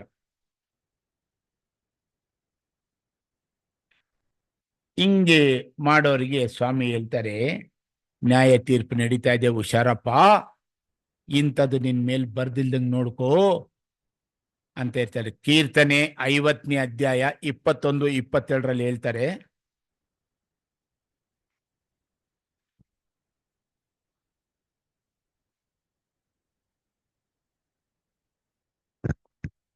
ನೀವು ಹೀಗೆ ಮಾಡಿದರೂ ನಾನು ಸುಮ್ಮನೆ ಇದ್ದದ್ದರಿಂದ ದೇವರು ನಮ್ಮಂತವನೇ ಎಂದು ನೆನೆಸಿಕೊಂಡಿರಿ. ಈಗಲಾದರೂ ನಾನು ಎಲ್ಲವನ್ನೂ ನಿಮ್ಮ ಮುಂದೆ ವಿವರಿಸಿ ನಿಮ್ಮನ್ನು ಅಪರಾಧಿಗಳೆಂದು ಸ್ಥಾಪಿಸುವೆನು. 22. ದೇವರನ್ನು ಬಿಟ್ಟವರೇ ಇದನ್ನು ಮನಸ್ಸಿಗೆ ತಂದುಕೊಳ್ಳಿರಿ, ಇಲ್ಲವಾದರೆ ನಿಮ್ಮನ್ನು ಹರಿದು ಬಿಟ್ಟೇನು. ನಿಮ್ಮನ್ನು ತಪ್ಪಿಸುವವರು ಯಾರೂ ಇರುವುದಿಲ್ಲ. ಯಾಕಂದ್ರೆ ನೀ ದೇವರಾಗ್ಬೇಕಂತಾನೆ ಕರೆದಿರೋದು. ಇವಾಗ ಪರಲೋಕದಲ್ಲಿ ಹೋಗಿ ಯೇಸು ಪಕ್ಕದಲ್ಲಿ ಸಿಂಹಾಸನದಲ್ಲಿ ಕುತ್ಕೊಂಡು ತಂದೆಯ ದೇವ್ರ ಮಗನಾಗಿ ಅಮರತ್ವ ಪಡೆದೋಗ, ಸಾವೇ ಇಲ್ದಿರ ಅಮರತ್ವ ಪಡೆದೋಗ ನಿಮ್ಗೆ ಒಂದು ಹೆಸರು ಕೊಡ್ತಾರೆ ದೇವ್ರು. ಏನಂತ ಹೆಸರು ಕೊಡ್ತಾರಮ್ಮ? ದೇವ್ರ ಮಕ್ಕಳು, ದೇವ್ರುಗಳು ಅಂತ. ದೇವ್ರಾಗೋರಿಗೆ ಕೋಪ ಬರ್ತಿದ? ದ್ವೇಷ ಮಾಡ್ತಾರ? ನಿನ್ನನ್ನ ದೇವ್ರ ಪರೀಕ್ಷೆ ಮಾಡಿ ತನ್ನ ಮಗನಾಗ ಅಂಗೀಕರಿಸ್ಕೊಳಕ್ಕೋಸ್ಕರ ಅಕ್ಕಪಕ್ಕದಲ್ಲಿರೋರ ಮನಸ್ಸನ್ನ ಟೈಟ್ ಮಾಡಿ ನಿನ್ನ ಪರೀಕ್ಷೆ ಮಾಡ್ಬೇಕಂತ ಸ್ವಾಮಿ ಇಷ್ಟ ಬೀಳೋಗ ನೀನು ನಿನ್ನಿಷ್ಟ ಬಂದಂಗೆ ಅದನ್ನ ವಾದ ಮಾಡ್ತೀಯೋ ಅಥವಾ ಅದನ್ನ ಕ್ಷಮಿಸ್ಬಿಟ್ಟು ಕರುಣೆ ತೋರಿಸಿ ಪ್ರೀತಿಸ್ತೀಯೋ? ಕ್ಷಮಿಸಿ ಪ್ರೀತಿಸ್ಬೇಕಮ್ಮ. ಇಂಥ ಮಕ್ಕಳ ಕೈನಲ್ಲಿ ದೇವರು ತನ್ನ ಇಷ್ಟವಾದ ಕೆಲಸ ಇಲ್ಲೂ ಮಾಡಿಸ್ತಾರೆ, ಅಲ್ಲೂ ಮಾಡೋದಕ್ಕೋಸ್ಕರ ಕರೆದಿದ್ದಾರೆ. ಇದನ್ನ ದೇವರು ಹೇಳಿದರೆ ಇದನ್ನ ಕೈಗೊಂಡು ನಡೆಯೋರಿಗೆ ಅಂಗೀಕರಿಸ್ತಾರೆ, ನಡೆದೇ ಹೋದವ್ರಿಗೆ ಅವ್ರನ್ನ ಏನ್ ಮಾಡ್ತಾರಂತಮ್ಮ? ಅರ್ಧ ಹಾಕ್ಬಿಡ್ತಂದ್ರೆ ದೇವ್ರು ನಮ್ಮನ್ನೇನು ಅರ್ಧ ಹಾಕಲ್ಲ. ಈ ಜೀವಬಾಧ್ಯರ ಪಟ್ಟಿಯಲ್ಲಿ ನಮ್ಮ ಹೆಸರನ್ನ ದೇವ್ರು ತೆಗೆದಾಕ್ತಾರೆ. ಅವಾಗ ನಾವು ಪಟ್ಟ ಪ್ರಯತ್ನ ನಮ್ಮ ಒಂದು ಕೆಲ್ಸಕ್ಕೆ ಬರಲ್ಲ. ಅದಕ್ಕೋಸ್ಕರ ಸಮಯ ಇರುವಾಗ ಆ ಕಾಲಗಳನ್ನ ವ್ಯರ್ಥವಾಗಿ ಕಳೆಯದಂತೆ ಭಯಭಕ್ತಿಯಿಂದ ಓದಿ ತಿಳ್ಕೊಂಡು ಅಂತ ಮಕ್ಕಳಾಗೋರು ಆಗ್ಬೇಕನ್ನೋದಕ್ಕೇನೆ ದೇವ್ರಿಂತ ವಿಷಯಗಳು ಬರ್ಸವ್ರು. ಗಲಾತ್ಯ 6ನೇ ಅಧ್ಯಾಯ 7ನೇ ವಚನದಲ್ಲಿ ಒಂದು ಮಾತು ಹೇಳ್ತಾರೆ, ಮೋಸ ಹೋಗಬೇಡಿರಿ, ದೇವರು ತಿರಸ್ಕಾರ ಸಹಿಸುವವನಲ್ಲ. ಮನುಷ್ಯನು ತಾನು ಏನು ಬಿತ್ತುತ್ತಾನೋ ಅದನ್ನೇ ಕೊಯ್ಯಬೇಕು. ಇವೆಲ್ಲ ದೇವ್ರ ಮಾತ್ರ ನೆರವೇರದೆ ವಾಪಸ್ ಹೋಗೋದೇ ಇಲ್ಲ. ಇದು ನಾವ್ ಹೆಂಗ್ ನಡ್ಕೊಂತೀವೋ ಅದಕ್ಕೆ ತಕ್ಕ ಪ್ರತಿಫಲ. ನೀನ್ ದೇವ್ರ ಮಾತನ್ನ ಕೈಗೊಂಡು ನಡೆದ್ರೆ ನಿನಗೆ ಆಶೀರ್ವಾದ. ದೇವ್ರ ಮಾತನ್ನ ಕೈಗೊಂಡು ನಡೀಲಿಲ್ಲ ಅಂದ್ರೆ ಅವ್ರ ಕೋಪ ಬಂದು ಶಾಪಕ್ಕೊಳಪಟ್ಟು ಕಷ್ಟ ಸಂಕಟಕ್ಕೊಳಪಡ್ತಾ ಇರ್ತೀವಿ. ಇವಾಗ ನಾವು ಏನೇನ್ರಲ್ಲಿದ್ದೀವಿ ಅಂತ ನಮ್ಗೆ ಗೊತ್ತು, ದೇವ್ರಿಗೆ ಗೊತ್ತು, ಬೇರೆಯವ್ರಿಗೆ ಗೊತ್ತಿಲ್ಲ. ಅಂಥದ್ದಾಗ್ಬೇಡ್ರಿ, ನಿಮ್ಗೆ ಒಳ್ಳೇದಾಗ್ಬೇಕನ್ನೋದಕ್ಕೇನೆ ದೇವ್ರಿಂತ ಮಾತುಗಳು ಹೇಳ್ಕೊಡೋದು. ಇವಾಗ ಇಂಥವ್ರ ಕೈನಲ್ಲಿ ದೇವರು ತನ್ನಿಷ್ಟ ಬಂದ ಕೆಲಸಗಳನ್ನ ಮಾಡಿಸಲ್ಲ. ಇವಾಗ ನೋಡೋಣ, ದೇವರು ತನ್ನ ಒಳ್ಳೆ ಕಾರ್ಯಗಳನ್ನು ಕೆಲಸಗಳನ್ನು ಎಂಥವ್ರ ಕೈನಲ್ಲಿ ಮಾಡಿಸ್ತಾರಂತೆ. ಇವಾಗ ಸ್ವಲ್ಪ ಹೊತ್ತು ಓದ್ಬಿಟ್ಟು ಪಾಠ ಮುಗಿಸೋಣ. ಎಂಥವ್ರ ಕೈನಲ್ಲಿ ದೇವರು ತನ್ನ ಒಳ್ಳೆ ಕಾರ್ಯಗಳನ್ನು ಮಾಡಿಸ್ತಾರಂತ ನೋಡೋಣ. ಇಷ್ಟೊತ್ತು ನೋಡಿದ್ದು ಇಂಥವ್ರ ಕೈನಲ್ಲಿ ಮಾಡಿಸಲ್ಲ ಅಂತ ದೇವರು. ಇವಾಗ ಎಂಥವ್ರ ಕೈನಲ್ಲಿ ಮಾಡಿಸ್ತಾರೆ ಅಂತ ಹೇಳಿದ್ರೆ ದೇವರು ಜ್ಞಾನೋಕ್ತಿ 25ನೇ ಅಧ್ಯಾಯ 4ನೇ ವಚನ. ಬೆಳ್ಳಿಯಿಂದ ಕಲ್ಮಶವನ್ನು ತೆಗೆದು ಹಾಕಿದರೆ ಅಕ್ಕಸಾಲಿಗನಿಗೆ ಬೇಕಾದ ಪಾತ್ರೆಯಾಗುವುದು. ಬೆಳ್ಳಿ ಏನು ಹೋಲಿಸ್ತಾರೆ ಸತ್ಯವೇದದಲ್ಲಿ? ಟ್ರೂತ್, ಸತ್ಯ. ಸತ್ಯ ಹೋಲಿಸ್ತಾರೆ. ನಾನೇ ಸತ್ಯ, ನಾನೇ ಜೀವ, ನಾನೇ ಮಾರ್ಗ ಅಂತ ಹೇಳಿದ್ಯಾರು? ಯೇಸು ಸ್ವಾಮಿ. ಯೇಸು ಸ್ವಾಮಿನ ನೀವು ಧರಿಸ್ಕೊಂಡು ಯೇಸು ಸ್ವಾಮಿ ಸಾರೂಪ್ಯಕ್ಕೆ ಬರಲು ಅವರಲ್ಲಿದ್ದಂಥ ಮನಸ್ಸು, ನಡೆ, ನುಡಿ ನಿಮ್ಮಲ್ಲಿ ಇರುವಾಗ ನಿಮ್ಮಲ್ಲಿ ಹಳೇ ಸ್ವಭಾವ, ಹಳೇ ಗುಣ, ನಡತೆ ಇದನ್ನು ತೆಗೆದಾಕ್ರಿ ಅಂತಾರೆ. ಆ ಕಲ್ಮಶ, ಆ ಹಳೆ ಉಳಿ, ಆ ದುಷ್ಟತ್ವ, ದುರ್ಮಾರ್ಗ ಅಂಥದ್ನ ತೆಗೆದಾಕಿದಾಗ ಆ ಸತ್ಯದಲ್ಲಿರೋ ಮಕ್ಕಳು ಬೆಳ್ಳಿ ತರ ಸತ್ಯದಲ್ಲಿರೋ ಮಕ್ಕಳ ಕೈನಲ್ಲಿ ಒಳ್ಳೊಳ್ಳೆ ಕೆಲಸಗಳು ಮಾಡಿಸ್ತಾ ಇದ್ದೀವಿ. ಇದು ಚೆನ್ನಾಗಿ ತಿಳ್ಕೊಳ್ಳಿ. ಅಂತ ಮಕ್ಕಳಿಗೆ ಒಂದು ಎಚ್ಚರಿಕೆ ಮಾತು ಹೇಳ್ತಾರೆ ಸ್ವಾಮಿ. 2 ತಿಮೋತಿ 2ನೇ ಅಧ್ಯಾಯ 20ನೇ ವಚನ ಓದಮ್ಮ. ದೊಡ್ಡ ಮನೆಯಲ್ಲಿ ಬೆಳ್ಳಿ ಬಂಗಾರದ ಪಾತ್ರೆಗಳಲ್ಲದೆ ಮರದ ಪಾತ್ರೆಗಳು, ಮಣ್ಣಿನ ಪಾತ್ರೆಗಳು ಇರುತ್ತವೆ. ಅವುಗಳಲ್ಲಿ ಕೆಲವು ಉತ್ತಮವಾದ ಬಳಕೆಗೂ ಕೆಲವು ಹೀನವಾದ ಬಳಕೆಗೂ ಬರುತ್ತವೆ. ಎಷ್ಟು ತರ ಪಾತ್ರೆ ಇದೆಯಮ್ಮ ಅದರಲ್ಲಿ? 2 ತರ. ಕರಡ ಇನ್ನೊಂದು ಜೋರ ಓದಮ್ಮ. ದೊಡ್ಡ ಮನೆಯಲ್ಲಿ ಬೆಳ್ಳಿ ಬಂಗಾರದ ಪಾತ್ರೆಗಳಲ್ಲದೆ ಮರದ ಪಾತ್ರೆಗಳು, ಮಣ್ಣಿನ ಪಾತ್ರೆಗಳು ಇರುತ್ತವೆ. ಓಕೆ. ಎಷ್ಟು ಪಾತ್ರೆಗಳಮ್ಮ? 4 ತರ ಆಯ್ತು. ಆವಾಗಲೇ ಹೇಳ್ದಲ್ಲ, ನೀನೇ ತಪ್ಪು ಮಾಡಿದ್ರೆ ನಾನು ಇನ್ನ ಜಾಸ್ತಿ ತಪ್ಪು ಮಾಡ್ತೀನಿ. ಓಕೆ, 4 ತರ. ಯಾವ್ದಾದಮ್ಮ? ಬೆಳ್ಳಿ, ಬಂಗಾರ, ಮರ, ಮಣ್ಣು. ಚಿನ್ನ ಏನು ಹೋಲಿಸ್ತಾರಮ್ಮ? ಡಿವೈನ್, ಆತ್ಮಿಕ, ದೈವಿಕ. ತಂದೆಯಾದ ದೇವರ ದೈವಿಕ ಸ್ವಭಾವ ಅಂಥದ್ದು ಮಕ್ಕಳಲ್ಲಿ ಇರ್ಬೇಕು ಅಂತ ಎದುರು ನೋಡ್ತಾರೆ. ಬೆಳ್ಳಿ ಯೇಸು ಕ್ರಿಸ್ತನ ದೇವರ ವಾಕ್ಯನ ಅಂಥದ್ದು ದೇವರ ಮಕ್ಕಳಲ್ಲಿ ಇರ್ಬೇಕಂತ ಎದುರು ನೋಡ್ತಾರೆ. ಮರ ಪರಿಪೂರ್ಣವಾದದ್ದು. ನೀತಿವಂತನು ಯಾವ ಮರದ ತರ ಇರ್ತಾನಂತೆ? ಖರ್ಜೂರದ ಮರ ಅಂತ. ಆ ಮರ ನೀತಿವಂತರಾಗಿರ್ಬೇಕಂತೆ. ಮಣ್ಣು ಆದಮ್ನೇನಿಂದ ಮಾಡಿದ್ರು? ಮಣ್ಣಿಂದ. ಅವ್ರು ಯಾವಾಗ ಪಾಪ ಮಾಡಿದ್ರು ಆ ಒಂದು ಮಣ್ಣಿಂದು ಪರಿಪೂರ್ಣತೆ ಹೋಗಿ ಕಳ್ಕೊಂಡಾಗ ಯೇಸು ಸಮಿತಿನ ತಿರ್ಗ ಒಂದು ಲೈಫ್ ಕೊಡ್ತಾರೆ, ಅವ್ರು ಬರ್ತಾರೆ, ಪರಿಪೂರ್ಣ ಆಗ್ತಾರೆ. ಇಂಥ 4 ಟೈಪ್ ಪಾತ್ರೆ ಎಂತ ಮನೆಯಲ್ಲಿ ಇರ್ತಿದ್ದಂತಮ್ಮ? ಆ ದೊಡ್ಡ ಮನೆ ಎಲ್ಲಿದೆಯಮ್ಮ?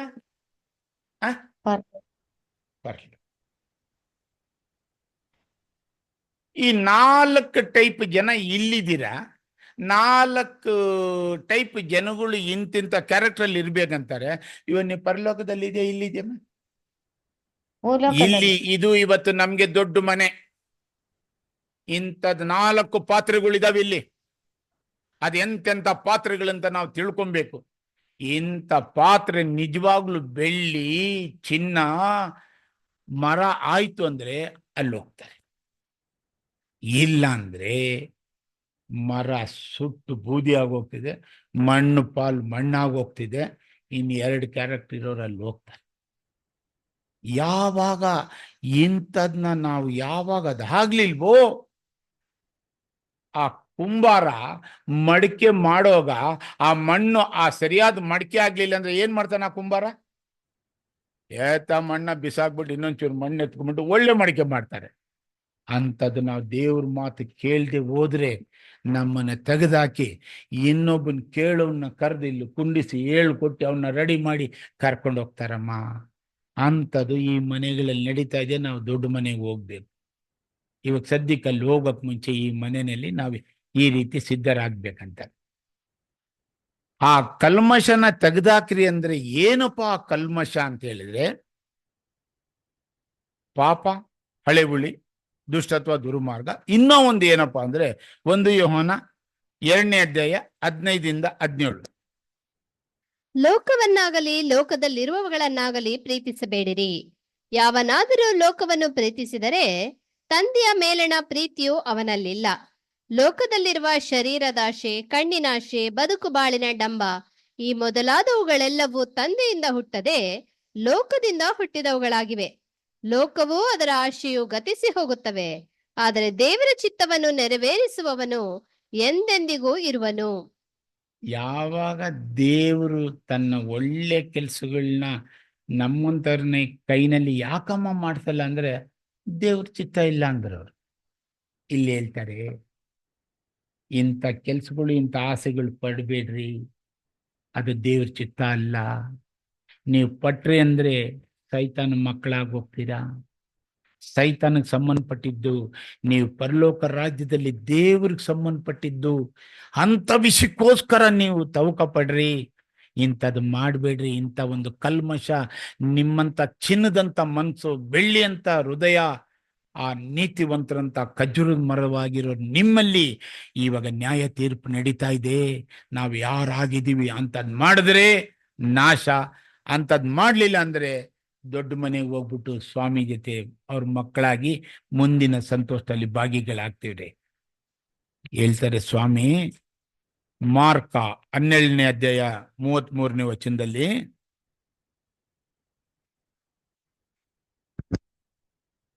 ಆತನನ್ನು ಪೂರ್ಣ ಮನಸ್ಸಿನಿಂದಲೂ ಪೂರ್ಣ ಬುದ್ಧಿಯಿಂದಲೂ ಪೂರ್ಣ ಶಕ್ತಿಯಿಂದಲೂ ಪ್ರೀತಿಸುವುದು ಮತ್ತು ತನ್ನನ್ನು ಪ್ರೀತಿಸಿಕೊಳ್ಳುವಂತೆ ತನ್ನ ನೆರೆಯವನನ್ನು ಪ್ರೀತಿಸುವುದು, ಇವೆರಡೂ ಎಲ್ಲಾ ಸರ್ವಾಂಗ ಹೋಮಗಳಿಗಿಂತಲೂ ಎಲ್ಲಾ ಯಜ್ಞಗಳಿಗಿಂತಲೂ ಹೆಚ್ಚಿನವು ಅಂದನು. ಯಾರು ಹೇಳ್ತಾರದು ಈ ಮಾತು? ತಂದೆ ಆ ದೇವ್ರು ಯೇಸು ಕೈ ಹೇಳಿದರೆ, ಯೇಸು ಅಪೊಸ್ತಲರ ಕೈಗೆ ಹೇಳಿದಲ್ಲ, ಅಪೊಸ್ತಲರು ನಮ್ಗೆ ಬರ್ಸಿಟ್ಟು ಇವತ್ತು ನಾವು ಓದ್ತಾ ಇದ್ದೀವಿ. ಇಂಥ ಮಾತು ಯಾವಾಗ ತನ್ನಂತೆ ತನ್ನ ನೆರೆಯವರನ್ನ ಪ್ರೀತಿಸ್ತೀವೋ ಅಂಥವ್ರ ಕೈನಲ್ಲಿ ದೇವರು ತನ್ನ ಇಷ್ಟ, ತನ್ನ ಚಿತ್ತನ, ಒಳ್ಳೆ ಕೆಲ್ಸಗಳು ಅಂಥವ್ರ ಕೈನಲ್ಲಿ ಮಾಡಿಸ್ತಾರೆ.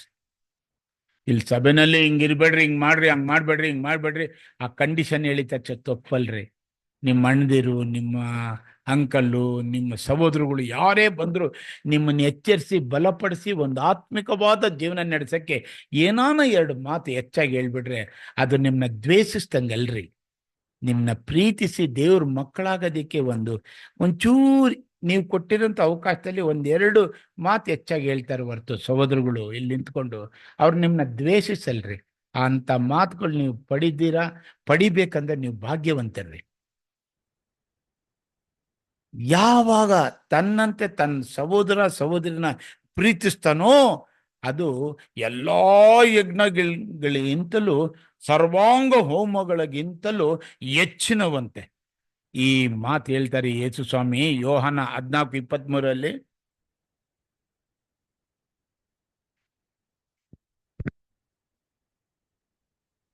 ಯಾರಾದರೂ ನನ್ನನ್ನು ಪ್ರೀತಿಸುವವನಾದರೆ ನನ್ನ ಮಾತನ್ನು ಕೈಗೊಂಡು ನಡೆಯುವನು, ಅವನನ್ನು ನನ್ನ ತಂದೆಯೂ ಪ್ರೀತಿಸುವನು, ಮತ್ತು ನಾವಿಬ್ಬರು ಅವನ ಬಳಿಗೆ ಬಂದು ಅವನ ಬಳಿಯಲ್ಲಿ ಬಿಡಾರವನ್ನು ಮಾಡಿಕೊಳ್ಳುವೆವು. ಯಾವಾಗ ಸ್ವಾಮಿ ಹೇಳಿದ ಮಾತನ್ನ ಕೇಳಿ ತನ್ನ ಸಹೋದರ ಸಹೋದರನ್ನ ಪ್ರೀತಿಸ್ತಾರೋ ಅಂತವನು ಯೇಸು ಸ್ವಾಮಿ ಮಾತು ಕೇಳ್ತಾನಂತೆ.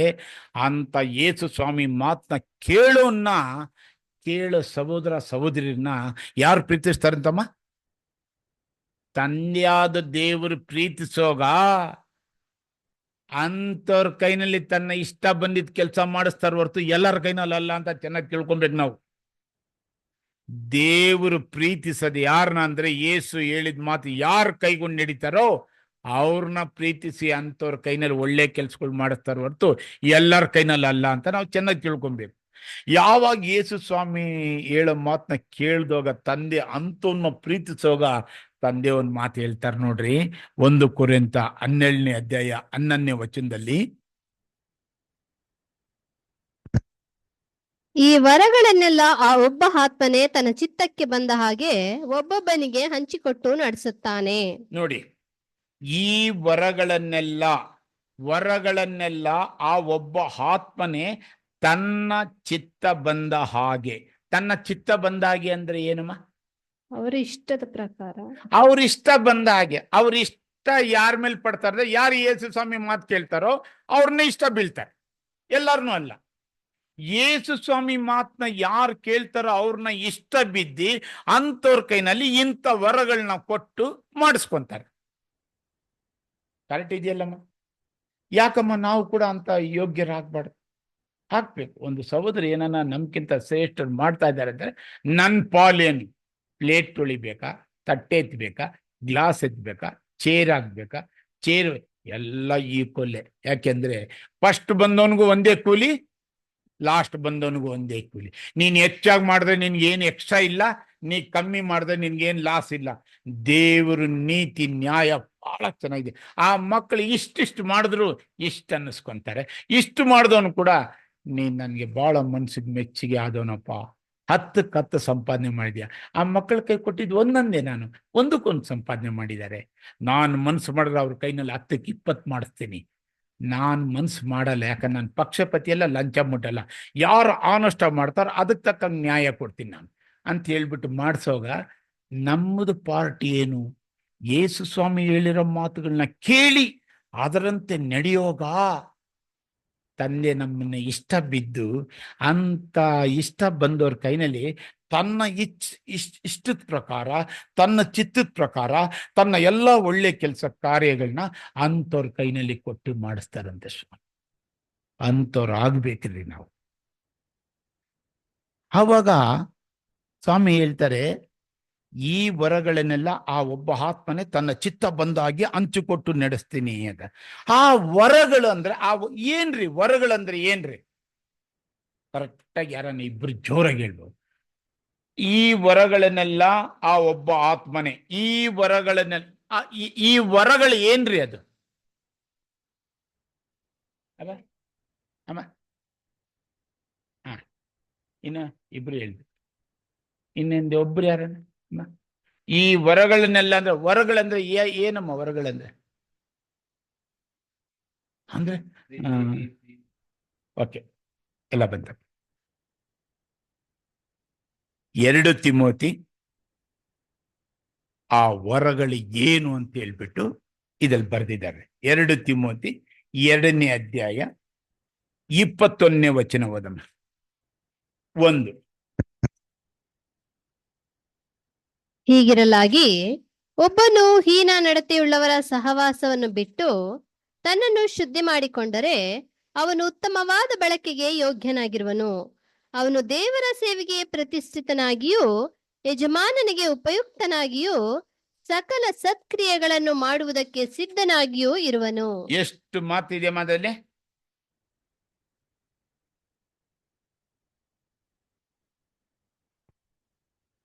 ಓದಮ್ಮ ಇನ್ನೊಂದ್ಸಲ. ಹೀಗಿರಲಾಗಿ ಒಬ್ಬನು ಹೀನ ನಡತೆಯುಳ್ಳವರ ಸಹವಾಸವನ್ನು ಬಿಟ್ಟು ಹ್ಮ್.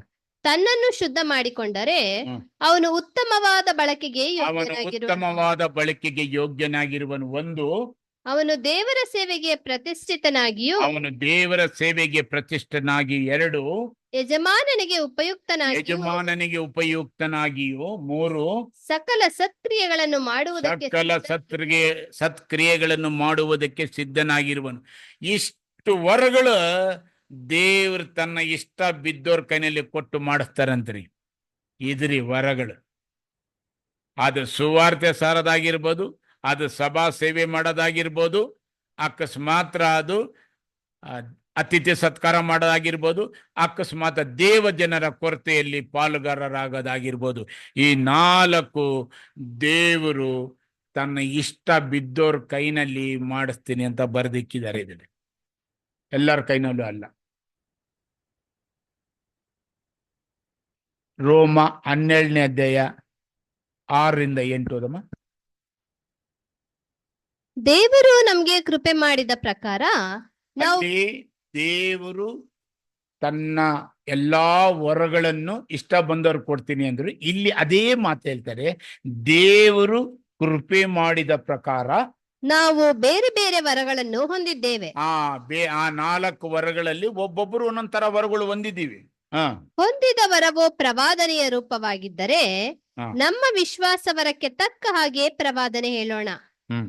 ಅದು ಸಭಾ ಸೇವೆಯ ರೂಪವಾಗಿದ್ದರೆ ಸೇವೆ ಒಂದು. ಸಭಾ ಸೇವೆಯನ್ನು ಮಾಡುತ್ತಾ ಇರೋಣ. ಬೋಧಿಸುವವನು ಬೋಧಿಸುವುದರಲ್ಲಿಯೂ, ಬೋಧಿಸುವುದಂದ್ರೆ ಸುವಾರ್ತೆ ಸಾರದು. ಎರಡು, ಬುದ್ಧಿ ಹೇಳುವವನು ಬುದ್ಧಿ ಹೇಳುವುದರಲ್ಲಿಯೂ ನಿರತನಾಗಿರಲಿ. ದಾನ ಕೊಡುವವನು ಯಥಾರ್ಥ ಮನಸ್ಸಿನಿಂದ ಕೊಡಲಿ. ಓಕೆ. ಹಿರಿತನ ನಡೆಸುವವನು ಆಸಕ್ತಿಯಿಂದ ನಡೆಸಲಿ.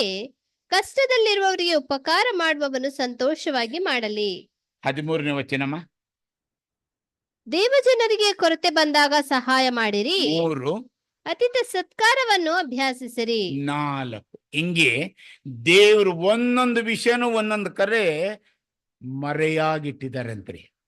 ಅದನ್ನ ಹುಡುಕಿ ಜೊತೆಯಲ್ಲಿ ಸೇರಿಸಿ ನಾವು ಓದಿ ತಿಳ್ಕೊಂಡು ಆಶೀರ್ವಾದದಲ್ಲಿ ನಡಿಬೇಕ್ರಿ. ಇಂಥ ವಿಷಯಗಳು ತನ್ನ ಇಷ್ಟ ಬಂದವ್ರ ಕೈಯಲ್ಲಿ ಕೊಟ್ಟು ಮಾಡಿಸ್ತೀನಿ ಅಂತ ಬರ್ದಿಕ್ಕಿದ್ದಾರೆ. 10 ನಿಮಿಷ ಜಾಸ್ತಿ ಹೊತ್ತವಣ, 8 ನಿಮಿಷ.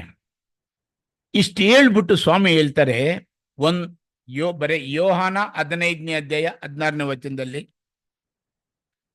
ಯೋಹಾನ 15ನೇ ಅಧ್ಯಾಯ 16ನೇ ವಚನ, ನಾನು ನಿಮ್ಮನ್ನು ಆರಿಸಿ ತೆಗೆದುಕೊಂಡೆನು, ಹ್ಮ್. ನೀವು ಹೊರಟು ಹೋಗಿ ಫಲ ಕೊಡುವವರಾಗಬೇಕೆಂತಲೂ ನೀವು ಕೊಡುವ ಫಲವು ನಿಲ್ಲುವಂತದ್ದಾಗಬೇಕೆಂತಲೂ ನಿಮ್ಮನ್ನು ನೇಮಿಸಿದ್ದಾನೆ. ನೋಡಿ ಹೀಗಿರಲಾಗಿ ಯಾಕಮ್ಮ ಅವ್ರು ಹೇಳ್ತಾರೆ, ನಾನು ನಿಮ್ಮನ್ನು ಆರಿಸಿ ತೆಗೆದುಕೊಂಡಿದ್ದೀನಿ, ನೀವು ಹೊರಟು ಹೋಗಿ ಫಲ ಕೊಡುವವರಾಗಬೇಕು. ನೀವು ಕೊಡುವಂತ ಫಲ ನಿಲ್ಲುವಂಥದ್ದಾಗಬೇಕು. ನೀವು ಕೊಡುವಂತ ಫಲ ಏನು ಅಂದ್ರೆ ದೇವ್ರು ನಿಮ್ ಕೈನಲ್ಲಿ ಮಾಡಿಸಂತ 4 ತರ ಕೆಲಸಗಳು. ಅದನ್ನ ನೀವು ಪಡೆದು ಇನ್ನೊಬ್ರಿಗೂ ಹೇಳಿ ಅವ್ರನ್ನು ತರಿಸಿ ಇಲ್ಲಿ ನಿಲ್ಲಿಸಿ ಅವ್ರ ಮಕ್ಕಳಾಗಂತ ಒಂದು ವಿಷಯಗಳನ್ನ ಯಾರ ಹತ್ರ ಹಂಚ್ಕೊಂಡು ನೀವಂತವ್ರು ತರ್ತಿರೋ, ನೀವು ಫಲ ಕೊಡೋರಾಗ್ತೀರ. ಅದಕ್ಕೋಸ್ಕರ ದೇವ್ರು ನಿಮ್ಮನ್ನ ಆದುಕೊಂಡಿರೋದು, ಕರೆದಿರೋದು. ನಿಮ್ಮನ್ನೇ ನೀವೇನ ಜೀವ ಬಲಿ ಕೊಡ್ಬೇಕಂತ ಹೇಳಿದ್ರೆ ಇಂಥ ಕೆಲ್ಸಗಳು ಮಾಡ್ರಿ ಅಂತ ಸ್ವಾಮಿ ಹೇಳವ್ರು. ಯಾಕಂದ್ರೆ ಅವ್ರಿಗೆ ಇಷ್ಟ ಬರ್ಬೇಕಂದ್ರೆ, ಪರಲೋಕ ರಾಜ್ಯಕ್ಕೆ ಹೋಗಿ ಸೇರ್ಬೇಕಂದ್ರೆ ಬಹಳ ಕಷ್ಟ ಸಂಕಟಗಳಿಂದ ನಾವು ಹೋರಾಟ ಮಾಡಿ ಅಲ್ಲಿ ಹೋಗ್ಬೇಕೆ ಹೊರತು ಅಷ್ಟು ಸುಲಭ ಅಲ್ಲ ರೀ. ಅದಕ್ಕೇನೆ ಇವತ್ತು ನಮ್ಮ ಸಭೆ ಹಿರಿಯ ಅಣ್ಣಂದಿರ ಆ ಕೆಲ್ಸಗಳು ಮಾಡಿ ಇಷ್ಟೊಂದು ಫಲಗಳನ್ನ ಪಡೆದು ದೇವ್ರ ಪಾದಕ್ಕೆ ಒಪ್ಪಿಸ್ತಾ ಇದ್ದಾರೆ. ಇವತ್ತು ನಾವು ಕಲ್ತ್ಕೊಂತಾ ಇದ್ದೀವಿ, ತಿಳ್ಕೊತಾ ಇದ್ದೀವಿ, ಆಶೀರ್ವಾದನ ಕೇಳ್ತಾ ಇದ್ದೀವಿ. ನಾವೇನ್ ಮಾಡ್ತಾ ಇದ್ದೀವಿ? ತರ್ತಾ ಇದ್ದೀವ ಒಬ್ಬರು ನಾನಾ ಅನ್ನೋದು ನಮ್ಮನ್ನು ನಾವೇ ಪರೀಕ್ಷೆ ಮಾಡಿಕೊಂಡು, ಮುಂದೆ ಇನ್ನ ಸಮಯ ಇದೆ, ನಾವು ಅಂತ ಕೆಲ್ಸಗಳು ಮಾಡೋಣ, ಫಲ ಕೊಡೋರಾಗಣ. ಸ್ವಾಮಿ ಹೇಳ್ತಾರೆ 7ನೇ ಅಧ್ಯಾಯ 17ನೇ ವಚನ, ಮತ್ತಾಯ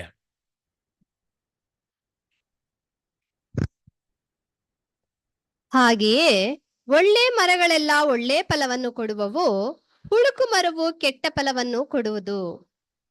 ಆಮೇಲೆ ಒಳ್ಳೆ ಮರವು ಕೆಟ್ಟ ಫಲವನ್ನು ಕೊಡಲಾರದು, ಹುಳುಕು ಮರವು ಒಳ್ಳೆ ಫಲವನ್ನು ಕೊಡಲಾರದು. ಆಮೇಲೆ ಒಳ್ಳೆ ಫಲವನ್ನು ಕೊಡದ ಎಲ್ಲಾ ಮರಗಳನ್ನು ಕಡಿದು ಬೆಂಕಿಯಲ್ಲಿ ಹಾಕುತ್ತಾರೆ.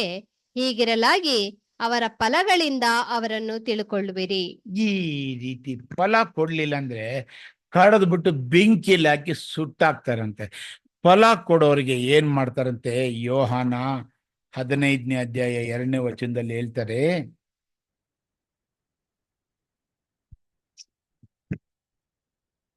ನನ್ನಲ್ಲಿದ್ದು ಫಲ ಕೊಡದಿರುವ ಪ್ರತಿಯೊಂದು ಕೊಂಬೆಯನ್ನು ಆತನು ತೆಗೆದುಹಾಕುತ್ತಾನೆ. ಫಲ ಕೊಡುವ ಪ್ರತಿಯೊಂದು ಕೊಂಬೆಯು ಹೆಚ್ಚು ಫಲ ಕೊಡುವ ಹಾಗೆ ಅದನ್ನು ಶುದ್ಧಿ ಮಾಡುತ್ತಾನೆ. ನೋಡ್ರಿ ಎಂತೆಂತ ಮಾತುಗಳು! ಎಷ್ಟು ತಂದೆ ತನ್ನ ಮಕ್ಕಳಿಗೆ ಹೇಳಿರ್ತಾರ, ಸ್ವಾಮಿ ನಮ್ಗೆ ಹೇಳಿಕ್ಕಿದ್ದಾರೆ ಅಂತ ಕೆಲ್ಸಗಳು ಎಷ್ಟು ಮಾಡ್ತಾ ಇದ್ದೀವಿ. ಅದು ಮಾಡ್ತಾ ಇಲ್ವಾ? ನಮಗೋಸ್ಕರ ನಾವು ಜೀವಿಸ್ತಾ ಇದ್ದೀವ?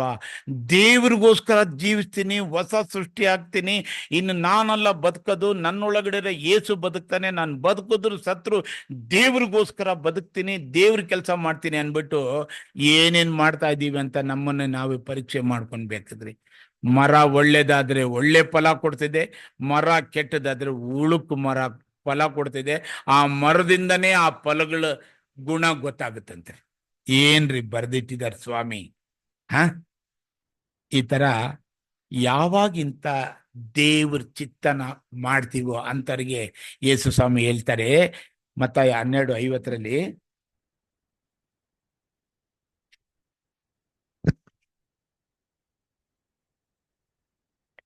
ಪರಲೋಕದಲ್ಲಿರುವ ನನ್ನ ತಂದೆಯ ಚಿತ್ತದಂತೆ ನಡೆಯುವವನೇ ನನಗೆ ತಮ್ಮನೂ ತಂಗಿಯೂ ತಾಯಿಯೂ ಆಗಬೇಕು ಅಂದನು.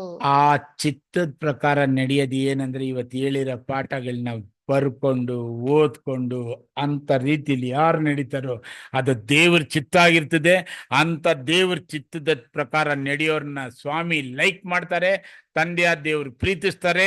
ಅಂಥವ್ರ ಕೈನಲ್ಲಿ ತನ್ನ ಇಷ್ಟವಾದ ಚಿತ್ತಗಳನ್ನ ನಿಮ್ಮಂಥವ್ರ ಕೈನಲ್ಲಿ ಮಾಡಿಸ್ತಾರೆ, ಎಲ್ಲರ ಕೈನಲ್ಲಿ ಅಲ್ಲ ಅಂತ ಸ್ವಾಮಿ ಹೇಳ್ತಾರೆ. ಇಂಥ ವಿಷಯ ಗೊತ್ತಿರೋನ್ ಮಾತ್ರ ಆ ಕರ್ತನ ಭೋಜನದಲ್ಲಿ ಹೋಗಿ ಕೈ ಹಾಕಿ ಆ ರೊಟ್ಟಿನ ತಿನ್ಬೇಕು, ಅದಲ್ಲಿ ಪಾನ ಮಾಡಬೇಕು. ಇಂಥದ್ದು ಮಾಡದೆ ಅಯೋಗ್ಯವಾಗಿ ಏನನ್ನ ಕೈ ಹಾಕಿ ತಿನ್ನೋದಾದ್ರೆ ಅದು ಸ್ವಾಮಿ ದೇಹಕ್ಕೆ ದ್ರೋಹ ಮಾಡಿದವನಾಗಿರ್ತಾನೆ. ಅಂಥವನಿಗೆ ರೋಗ ಬರ್ತಿದೆ, ಅಂಥವ್ನು ಸಾಯ್ತಾನೆ. ಅಂಥವನ್ ಕೈನಲ್ಲಿ ದೇವ್ರಿಂತ ಕೆಲಸ ಮಾಡ್ಸಲ್ಲ. ಹೆಂಗ್ ಮಾಡಿದ್ವೋ ಏನ್ ಮಾಡಿದ್ವೋ ಯಾವ ತರ ಪಶ್ಚಾತ್ತಾಪ ಪಟ್ಟು ನಾವು ಆ ಭೋಜನದಲ್ಲಿ ಕೈ ಹಾಕೋದು ಗೊತ್ತಿಲ್ಲ. ಆದ್ರೆ ಇನ್ನ 1 ವರ್ಷ ದೇವ್ರ ಚಿತ್ತ ಇದ್ರೆ ನಾವು ಕೈ ಹಾಕ್ತಿವಿ. ಅಂಥದ್ರೊಳಗಡೆ ಇಂಥ ಗುಣಲಕ್ಷಣಗಳನ್ನ ನಾವು ಧರಿಸ್ಕೊಂಡು ದೇವ್ರ ಚಿತ್ತವಾಗಿ ನಡೆದು ಅವ್ರ ಮಕ್ಕಳಾಗೋ ಭಾಗ್ಯ ಪಡೆಯೋರ್ ಕೈನಲ್ಲಿ ದೇವರು ಇಂಥ ಕೆಲಸ ಮಾಡಿಸ್ತಾರೆ, ಎಲ್ಲರ ಕೈನಲ್ಲಿ ಅಲ್ಲ ಅಂತ ಸ್ವಾಮಿ ಹೇಳ್ತಾರೆ. ಇಂಥ ಸೇವೆಗಳನ್ನ ಮಾಡಿದ ಒಂದೇ ಒಂದು ವ್ಯಕ್ತಿ, ಇನ್ನು 3 ವಚನ ಓದಿ ಪಾಠ ಮುಗಿಸಲ್ರಿ. ಯಾರಪ್ಪ ಅಂತ ಹೇಳಿದ್ರೆ ಅಪೊಸ್ತಲ ಪಾಲ್ ಕೊಲೋಸ್ಯ 1:24 ಹೇಳ್ತಾರೆ, ಪೌಲನೆಂಬ ನಾನು ಈ ಸುವಾರ್ತೆಗೆ ಸೇವಕನಾದೆನು. ನಾನು ಈಗ ನಿಮಗೋಸ್ಕರ ಅನುಭವಿಸುತ್ತಿರುವ ಬಾಧೆಗಳಲ್ಲಿ ಸಂತೋಷಪಟ್ಟು ಕ್ರಿಸ್ತನ ಸಂಕಟಗಳೊಳಗೆ ಇನ್ನೂ ಉಳಿದದ್ದನ್ನು ಸಭೆ ಎಂಬ ಆತನ ದೇಹಕ್ಕೋಸ್ಕರ ನನ್ನ ಶರೀರದಲ್ಲಿ ಅನುಭವಿಸಿ ತೀರಿಸುತ್ತೇನೆ.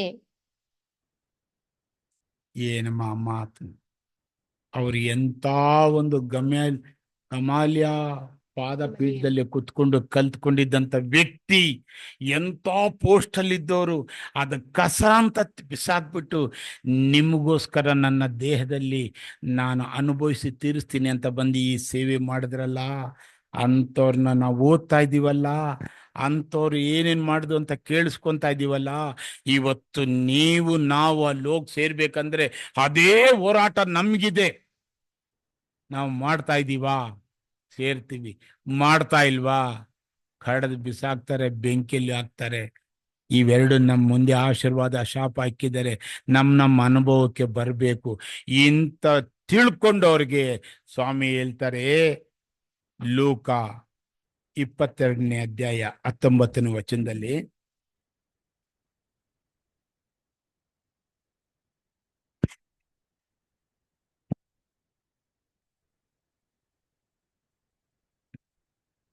ನಿಮ್ಮ ಸೈರಣೆಯಿಂದ ನಿಮ್ಮ ಪ್ರಾಣಗಳನ್ನು ಪಡಕೊಳ್ಳುವಿರಿ. 22:19. 22:19. ಹ್ಮ್. ಬಳಿಕ ಆತನು ರೊಟ್ಟಿಯನ್ನು ತೆಗೆದುಕೊಂಡು ಸ್ತೋತ್ರ ಮಾಡಿ ಮುರಿದು ಅವರಿಗೆ ಕೊಟ್ಟು, ಇದು ನಿಮಗೋಸ್ಕರ ಕೊಟ್ಟಿರುವ ನನ್ನ ದೇಹ, ನನ್ನನ್ನು ನೆನೆಸಿಕೊಳ್ಳುವುದಕ್ಕೋಸ್ಕರ ಹೀಗೆ ಮಾಡಿರಿ ಅಂದನು. ಈ ರೀತಿ ಸ್ವಾಮಿನ ನೆನೆಸ್ಕೊಂಡು ಅವ್ರು ಹೇಳಿರೋ ಕೆಲಸಗಳು ಮಾಡದೆ ಅದ್ರಲ್ಲಿ ಕೈ ಹಾಕಿ ತಿನ್ನುವ ಏನೋ, ಇನ್ಮೇಲೆ ನಾವು ಒಳ್ಳೆ ರೀತಿಯಲ್ಲಿ ನಡೆದು ದೇವರಿಗೆ ಮೆಚ್ಚುಗೆಯಾಗಿ ಸಾಕ್ಷಿಯಾಗಿ ಜೀವಿಸ್ತಾ ಒಳ್ಳೆ ಫಲ ಕೊಡೋರಾಗಿ ಬರೋ ವರ್ಷ ದೇವ್ರ ಚಿತ್ತ ಇದೆ. ಆ ರೊಟ್ಟಿ ಭೋಜನಲ್ಲಿ ಕೈ ಹಾಕೋಣ. ದೇವ್ರು ನಮ್ಗೆ ಅವಕಾಶ ಕೊಟ್ಟಿದ್ದಾರೆ, ಸಮಯ ಕೊಟ್ಟಿದ್ದಾರೆ. ಒಬ್ಬೊಬ್ರು ಈ ವಿಷಯದಲ್ಲಿ ನಡೆಯೋಣ. ಇದರಲ್ಲಿ ಸ್ವಾಮಿ ಹೇಳ್ತಾರೆ, ಇಂಥ ರೀತಿ ಯಾರು ನಡೀತಾರೋ ಆ ಮಕ್ಕಳನ್ನ ಮೆಚ್ಚುತ್ತೀನಿ, ಆ ಮಕ್ಕಳನ್ನ ಪ್ರೀತಿಸ್ತೀನಿ, ಅಂಥವ್ರ ಕೈನಲ್ಲಿ ಇಂಥ ಕೆಲಸ ಮಾಡಿಸ್ತೀನಿ, ಎಲ್ಲರ ಕೈನಲ್ಲೂ ಅಲ್ಲ ಅಂತ ಒಂದು ಕ್ವಶನ್ ಮಾರ್ಕ್ ಹಾಕಿ ನಾನು ಎಲ್ಲರಲ್ಲಿ ಇರ್ತೀನಿ, ಎಲ್ಲರ ಮುಖಾಂತರ ಕಾರ್ಯ ನಡೆಸ್ತೀನಿ ಅಂತ ಹೇಳಿರೋ ದೇವರು ಹೇಳಿದರೆ, ನನ್ನ ಒಳ್ಳೆ ಕೆಲಸಗಳು ನಾನು ಎಲ್ಲರ ಕೈನಲ್ಲೂ ಮಾಡಿಸ್ತೀನೋ ಅಂದಾಗ ಮಾಡಿಸಲ್ಲ ಅಂತ ಹೇಳಿಲ್ಲ, ಮಾಡಿಸ್ತಿದ್ದೀನಿ ಅಂತ ಹೇಳಿಲ್ಲ, ಮಾಡಿಸ್ತೀನೋ ಅಂದಾಗ ಮಾಡ್ತಾ ಇರೋರು ಮಾಡಿಸ್ತಾ ಇದ್ದಾರೆ, ಮಾಡದೆ ಇರೋರು ಮಾಡಿಸ್ತೀನೋ ಅಂದಾಗ ಆ ಕ್ವಶನ್ನು ನಾವು ಈ ವಾಕ್ಯದ ಪ್ರಕಾರ ನಡೆಯೋದಾದ್ರೆ ನಮ್ಮ ಕೈನಲ್ಲೂ ದೇವರು ತನ್ನ ಇಷ್ಟ ಬಂದಿರೋ ಕೆಲಸಗಳು ಮಾಡಿಸ್ತಾರೆ ಅಂತ ನಾನು ಅನ್ಕೊಂಡೆ ರೀ. ನಿಮ್ಮ ಹತ್ರ ಹಂಚ್ಕೊಂಡೆ. ಇದು ಪುಟ್ ನೋಟಲ್ಲಿ ನೋಡಿ ಮಾಡಿರೋ ಪಾಠಗಳು. ಖಂಡಿತ ಇದ್ರಲ್ಲಿ ಏನಾನ ತಪ್ಪಿದ್ರೆ ನೀವು ಕ್ಷಮಿಸ್ರಿ, ದೇವರು ಕೂಡ ಕ್ಷಮಿಸ್ಲಿ.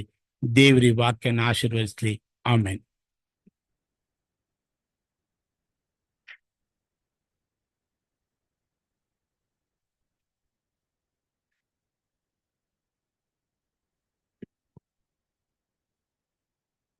ಸಹೋದರ ಮುಖಾಂತರ ನಮಗೆ ತನ್ನ ವಾಕ್ಯ